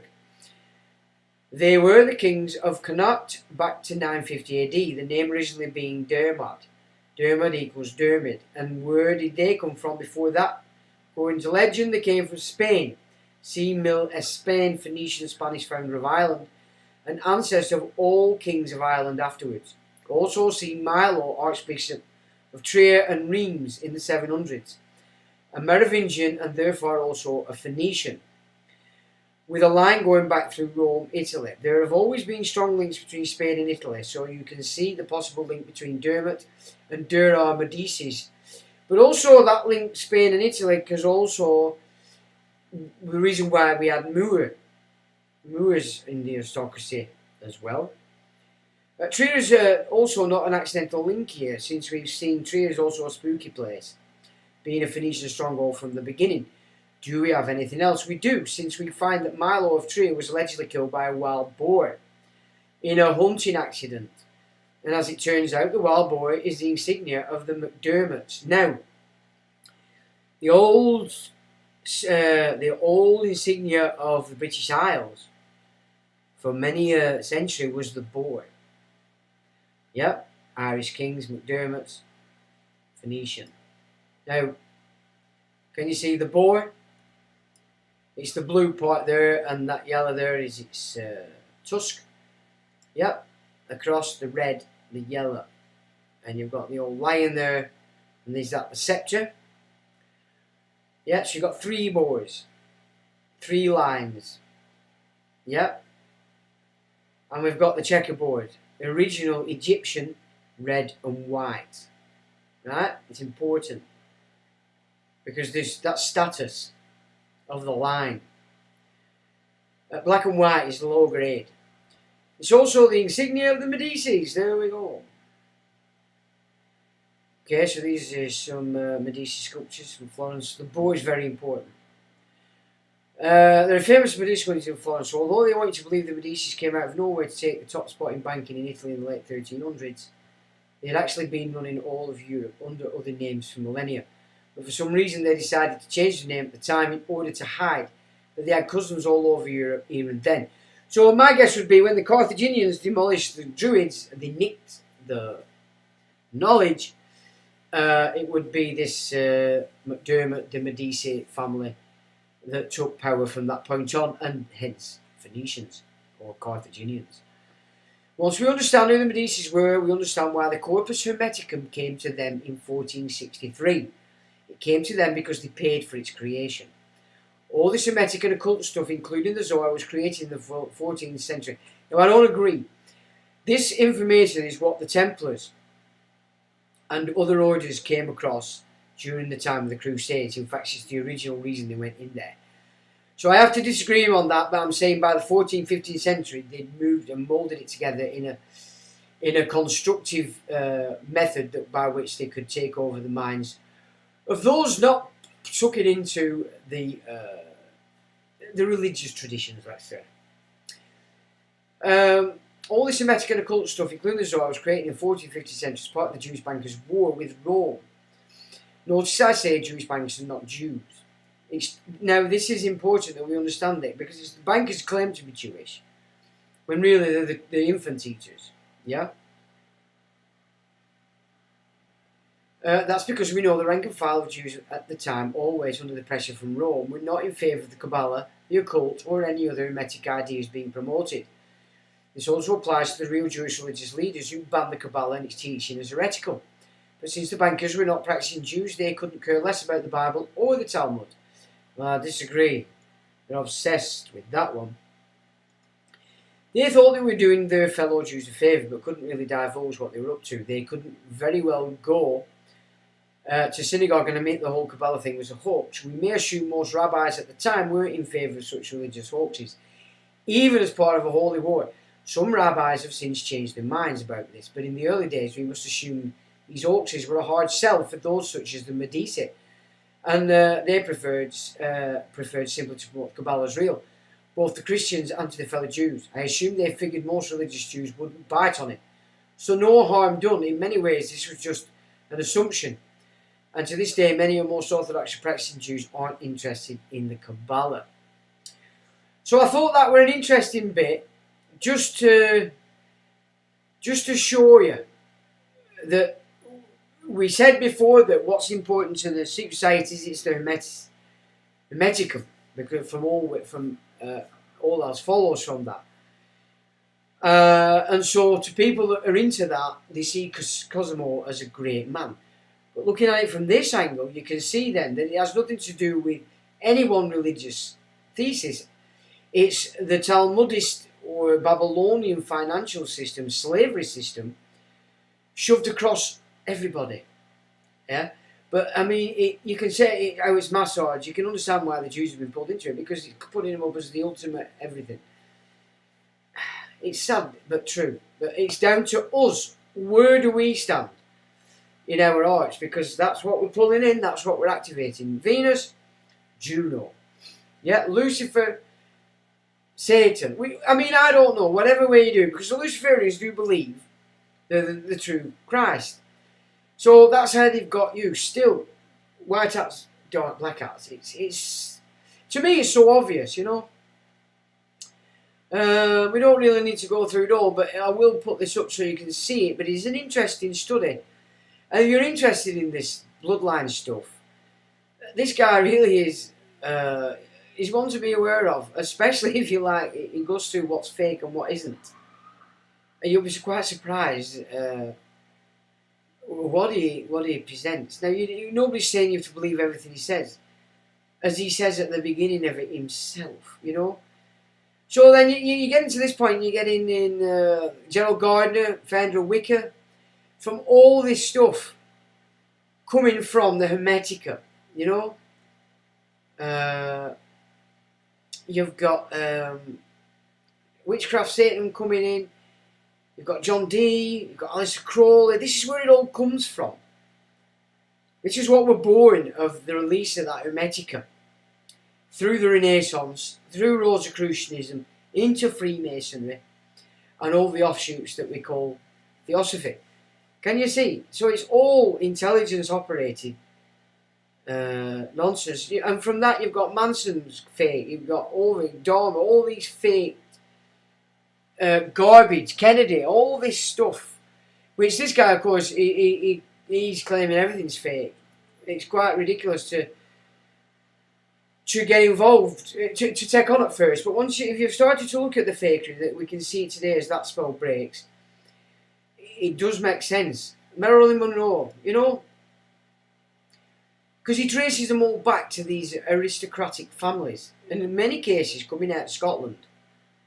But of course, David I, that's when they launched all the Belgian aristocrats into Scotland. That's the home, that was the power base. And Scotland has run the British Isles, including England, since that time. You know, Aggie Squeezers is nowhere near seeing that, but this is how it's gone on. This is how you've all been dragged into this. And there we go. It goes on, and it just well worth a look. You know, Trier, Bamberg, Fulda, Wurzburg, all these goal marks, all these names, these events that you're aware of. Martin Luther, now that again is very interesting. Again, you know, John Knox, all these so-called, they're nothing of the sort, they're all coming out of this group, you know. What's he saying there? Posturing average vote California, blah, blah, blah, blah, blah.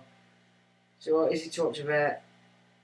Arnold Schwarzenegger Nazi belt buckle which he wore on the cover of Time magazine. Is that what he's pointing out? Is it? Where is it? Okay. Yeah, so Idris Shah, Rosenkreutz, all these names that you're probably aware of if you studied this stuff. Queen Christina of Sweden, Rudolph II, Elizabeth I, Sabotage Zevi.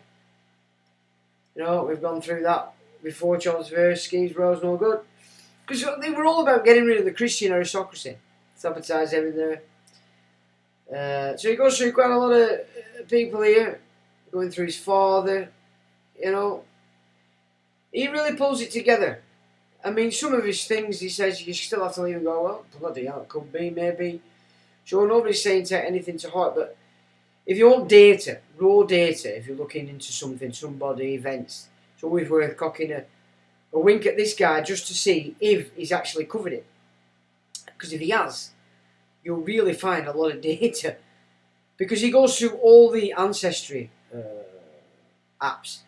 And, I mean, I've been aware of this guy for quite a number of years, and in that time, through him, they've just been scrubbing all these genie and ancestry. All these systems are being scrubbed. You know, if you get into that, they're lying to you, and it's quite ridiculous. But yeah, interesting.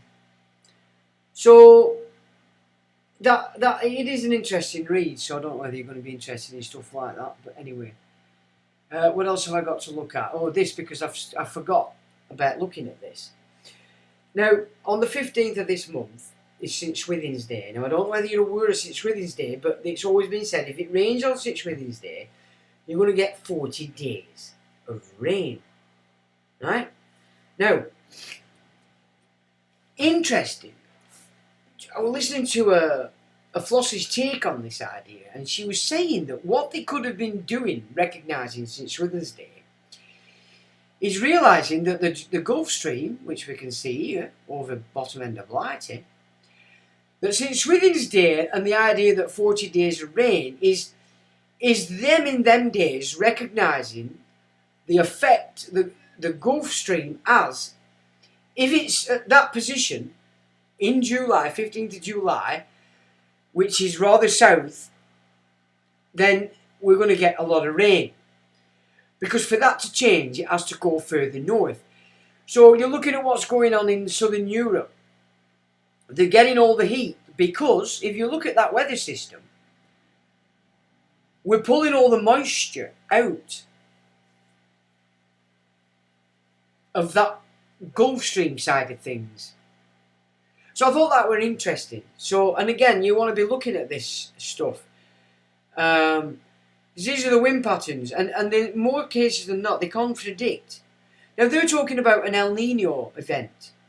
It's garbage. There's no El Nino event. Look, if you went back 10 years ago on that picture, these warm spots here, there were tons of them, and they were massive all across the oceans. Especially like look at Florida. There's nothing going on around Florida. And Jamaica. They were always hot spots. You know what I'm saying? We're cooling. The oceans are cooling. So whatever's going on with this heat wave down in southern Europe and us getting pissed on, for us it's normal getting pissed on. It rains more than not. These last 10 years have been extraordinary for us here in Blighty because we've had sunshine. Have a look at the chems. Look, we're paying climate, are we? Why? We don't have any pollution. Particles. Nothing over Blighty. Nothing.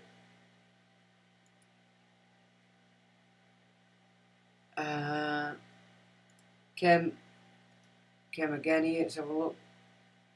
See, again, look. So we've got a bit up. Well, we've got fires up, haven't we, in North America, in Canada? There could be the fires. That's BC over there to the left. Probably fires down there in Central Africa. But look where the pollution is. It's all up this side here. China. Up there. Even India isn't polluting anywhere near as much as it was 2 years ago. But there is no CO2 worry in China. Why? Because they've already got the communist system. The system they want to thrust on the world is already going on in China, which is why they don't care. We're not creating it, but they're acting as though we are. Can you see the blag? If people don't really start to see the blag that they've got going, we're in trouble. We're really in trouble. So I'm just trying to find something, because I did find something on this the other week. How do I get it?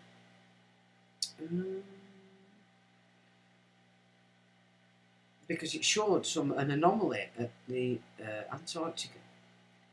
Where did I find it? Now,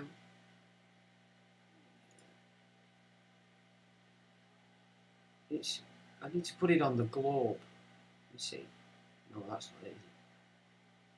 Choose date. So you can choose date. Oh, I'll tell you what, let's choose a date. Let's go back. 2013. And let's go to oceans. See what we see. Well, that's not showing us very well, is it? Oh, currents, I think. Oh, it's not playing out. Why not? Well, that's a bit rubbish. Let's go back to 15. Ah, no, that's not showing it either. Alright. Anyway, never mind. It's not playing out. It's not doing what I wanted it to do. It's been very naughty. So, the final thing I wanted to look at, actually, this is an interesting bit of data, but I did actually want to go and just, I wanted to have a look. Here we go. I'm going to have to, here we go. Oh no. No, it's display screen. Right, so I have to come out of here. I have to come out of here. Now then, I said remember the Massimo, and we've talked about the Debalcony cult. This Debalcony bunch, bringing in, it would say, knee stealing two sides, looking Islamic, looking Trojan. So you've got here a Sotheby's cocktail. Can you see it, by the way? Let me just, I don't know, I don't even know if you can see that because I can't open it. It says, Sotheby's cocktail at the Hotel de Fercuri's art collection, Robert Debalcony. So Robert Debalcony was selling off a lot of his stuff, weird, creepy stuff. And his wife at the time distanced herself from it, and she's from the House of Savoy. But we haven't got to that one yet. But this is here, you've got the Debalconys. Titania Pool Debalcony, Guacamo Massimo Branchicaco, so that's Titania there on the left. You've got Guacamo Massimo Brancaccio here. Miss D Debalcony and Alexis Poole Debalcony here, posing at a cocktail party in 2016.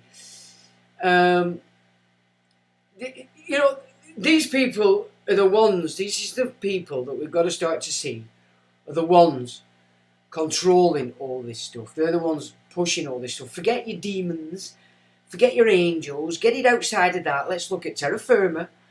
Get you aliens out your head. Start to look at the territory, not the map that you've got, the territory.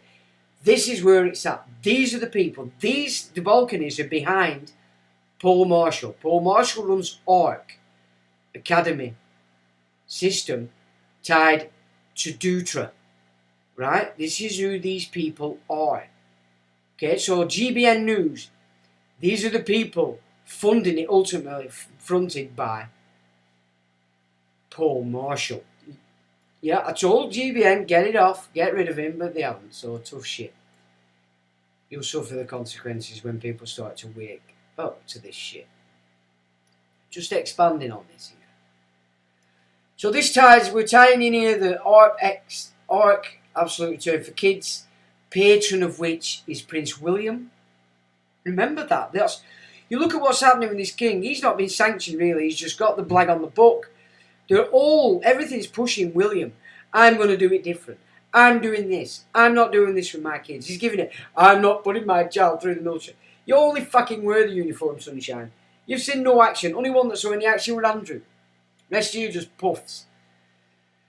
Ark is of the Ark Epstein Network founder Paul Marshall. He's married to Sabine de Balcony. Alright? Now Sabine de Balcony, her father was Robert de Balcony, an interesting character. Now, Sabine de Balcony and Robert de Balcony had kids, and one of them is Marshall. No, yeah, hang on, I forgot his name. He were in that band, Mumford and Sons, yeah. And I said to you last time, he's come out of that, and he's moved him in the entertainment industry, and he's going to program these up and coming fruitcakes now that they're going to put into this system. I was looking at some with Justin Bieber the other day. Looks like they're doing to him what they did to Britney Spears. They've got him to sell his entire catalogue for 200 million. It's worth way more than that. And now he's looking like some kind of zombie. It's quite worrying that they take it so obviously. They're making a major move on securing again the music industry. So you've got The Voice, you've got X Factor, all these toss bags like will.i.am, all these fruit bat celebrities that are acting on these judging panels, and of course Simon Shagface. They're the arseholes being puppeteered by these families, yeah? And I don't know whether you can see that or not, but you've got here audience with the members of the Socorro San Petro for the 150th anniversary of its founding, and that's summary of bulletin. This is Vatican. Address of the Holy Father, you know, it's all involved with this stuff. Prince Carlo Massimo, Duke Leopold Toloni are running the Sovereign Military Order of Malta. Prince Carlo Massimo, the president of the Italian Association for the Order of Malta, is the one giving the orders. Yeah, Prince Carlo Massimo giving the orders. Prince Carlo of Bourbon, Two Sicilies, is the top manager of the Society of Jesus. The Jesuits are Roman intelligence and infiltrators serving the black nobility, authorised by the Farnese family's Pope Paul III. Yeah? So this is my stuff. Yeah? The Bourbon Two Sicilies family are the continuation of the Farnese family, and the Farnese is engraved on the Jesuits' headquarters called the Jesuit Church of Rome. The Torlonia family own the Kansas City crime family and share ownership of the Pittsburgh crime family with the Borghese family. The French House of Orleans own the New Orleans crime family, and the French-British Beaufort family oversee the Dixie Mafia. The Sforza family own the Stidda Mafia clans, which operate in the former territory of Milan. The Aldo Brandino family are owners of the De Cavallanti crime family of New Jersey. The Colonna family are running the Knights of, and I think it's Knights Hospitallers. Right? So, can you see? This is where we're at, folks. This is where the game is at now. So the black nobility in the House of Savoy, and what we might be seeing here is an example of the white and black, i.e. down in the bottom right you've got Maria Gabriella of Savoy with her daughter Maria Elisabetta. Now if you look at their faces compared to these others, look at that at the top of that, at the top right. Is that Tony Blair's dad? That guy works at Sotheby's. And we have no idea who he is, but that looks like Tony Blair's dad to me. I don't know whether I'm just seeing things, but look at that. That's Tony Blair's dad, isn't it? How ridiculous. And this is Molly de Balcony in the red with a big cheese grin. You've seen that one. But this, Mariella Gabriello, she was married to Robert, brother of Molly. And when they sold everything, Mariella really distanced herself from the whole side of that de Balcony thing. So one wonders, is it the case that not all these black nobility families are bad? There is good in there. But unless we start to show and support that may be the case, the good side have got no power to come out to do anything. They've nothing to work with. Image to the left, it says Robert de Malky, 9/31/2015, King of Shopping Malls, married twice. Firstly, he married Genevieve Francois Poncet, with whom he had 2 daughters, Alexandra and Marina. And secondly, he married Maria Gabriella of Savoy, with whom he had 1 daughter, Maria Elizabeth D. Note in the photos below the presence of the black nobility Massimo with Marina Titania and Alexis de Balcony, and the presence of the Roman Borghese Windsor cabinet in C. In A, Genevieve Francois Poncet holds hands with daughters in front of a painting of women holding hands, the alleged portrait of Mademoiselle de Bois and the Mademoiselle de Nantes with a dog, both daughters of King Louis XIV and his mistress, the Marquess de Montespan. Mademoiselle de Nantes, also known as Louis Francois de Bourbon, was legitimised in the year of her birth. Mademoiselle de Bois is also known as Francois Marie de Bourbon, not legitimised until 1681 and considered fruits of perjury. No, Robert de Malky and his niece, Sabine Perini de Balcony, daughter of his sister, Molly Perini de Balcony, is... I got that a little bit wrong. So Robert de Malky and his niece, Sabine Perini de Balcony, is the daughter of his sister, Molly Perini de Balcony, which is this flosser. Is married to Paul Marshall, founder of Jeffrey Epstein's ARC Absolute Return for Kids and the Marshall Wace Hedge Fund, and it finances GBN News. Both Paul and Sabine Marshall appear in the Sequoia Trust. Now that's an interesting bit of data. And of course I'm putting this together as a full profile down the line. I'm just getting you ready for that profile. Secure Trust funding ARC, Alpha via St Paul's Theological Centre, that's Alpha course that we've discussed, the Church Revitalisation Trust and the Paul Marshall Centre at the London School of Economics. And Sabine and Paul have a daughter and a son. And I said, one of them is a journalist, I think she's called Penny Marshall, and I can't remember his name, to the guy, was in Mumford and Sons, and you can see clearly now, they positioned him in the entertainment game. Dumb, as they do. So, I'll go back, watch that later. It's clear as a bell, good. Rent Queen Victoria was a man, she was Henry John Temple, 3rd Viscount Palmerston. Okay, don't know about that. I've not seen anything to that effect, to be fair. I know she never entered St Paul's Cathedral in her life. The time she had to, she said no and had it on the steps outside. I've got my St Mary's Thistle. I'm not game to start talking. It should I be near a toilet at all times, sure. I've got my St Mary's Thistle. I'm not game to start taking. Sorry, you mean milk thistle. No, you don't need to go to the toilet. It doesn't do that to you. Look, when I took the milk thistle, I took it on a Monday, then I took a second session on the Thursday. It was within 3 weeks that it did its thing. It might have done its first one within a week and a half, then another gap, then it did it again. So no, it's not that kind of a gig. What I'm saying is, when it does do it, because you've got to keep your eye on your stools at all times when you're doing this kind of stuff, you'll see. Your liver will release a ton of blood. Now, in that should be full of metals that you're breathing in from all the shit. And if you've been you've had the vaccinations at any time in your life, which has thimerosal in it, which is aluminium, it'll also help to get rid of that. So by cleaning your liver, you're cleaning your blood, you're cleaning every organ you've got, including your brain. So you're releasing more oxygen into your brain. Your body's functioning far better. It can filter better. It can get rid of toxins that you can't quite get through that process.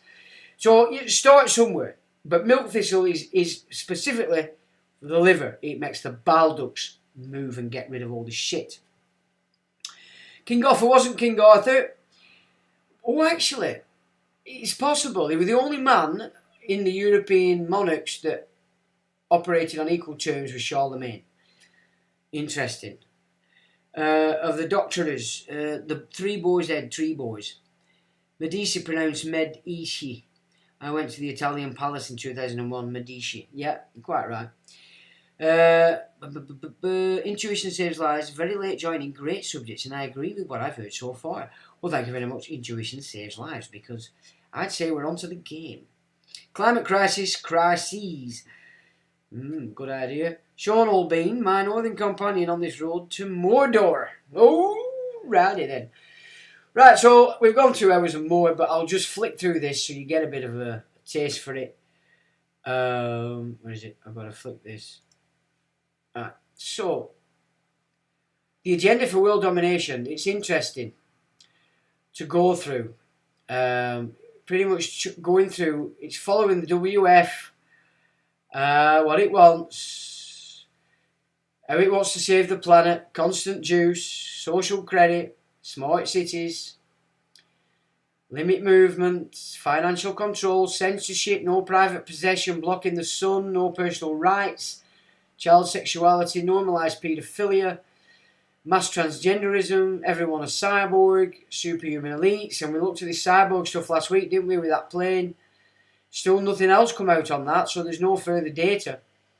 AI fills most jobs, superhuman elites, full AI control, brain transparency, mind control, artificial food, no elderly.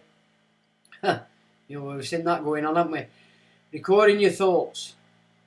All that's to be found in this interesting website. And again, that further explores what I talked about last week, is these transhuman puppets that maybe they're actually now are able to start sticking them amongst us. I'll tell you what I saw as well, just to end on. But I saw here in Blighty, libraries were holding transvestite reading stories to children. And 4 males barged in and said, "Whoa, we're not having this," stopped it. But guess what? There were about 7 security in there. There were women with this on and a couple of chaps. So they know they're doing it. You wouldn't put 7 or 8 security numpties if you're just teaching children nice and lovely stories, would you?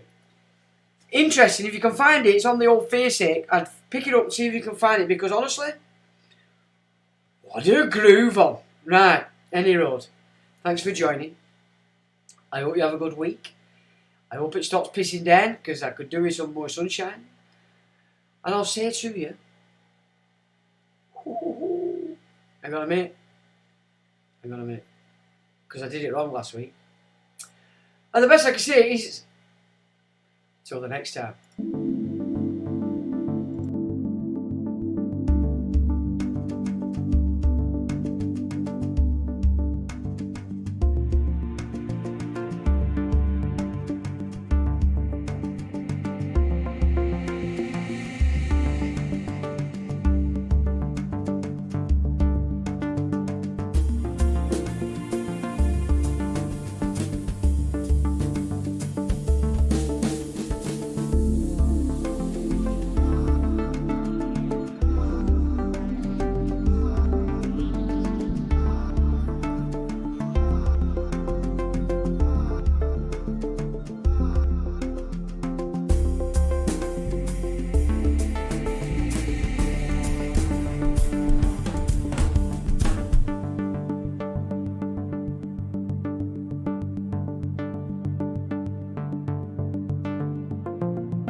chronic and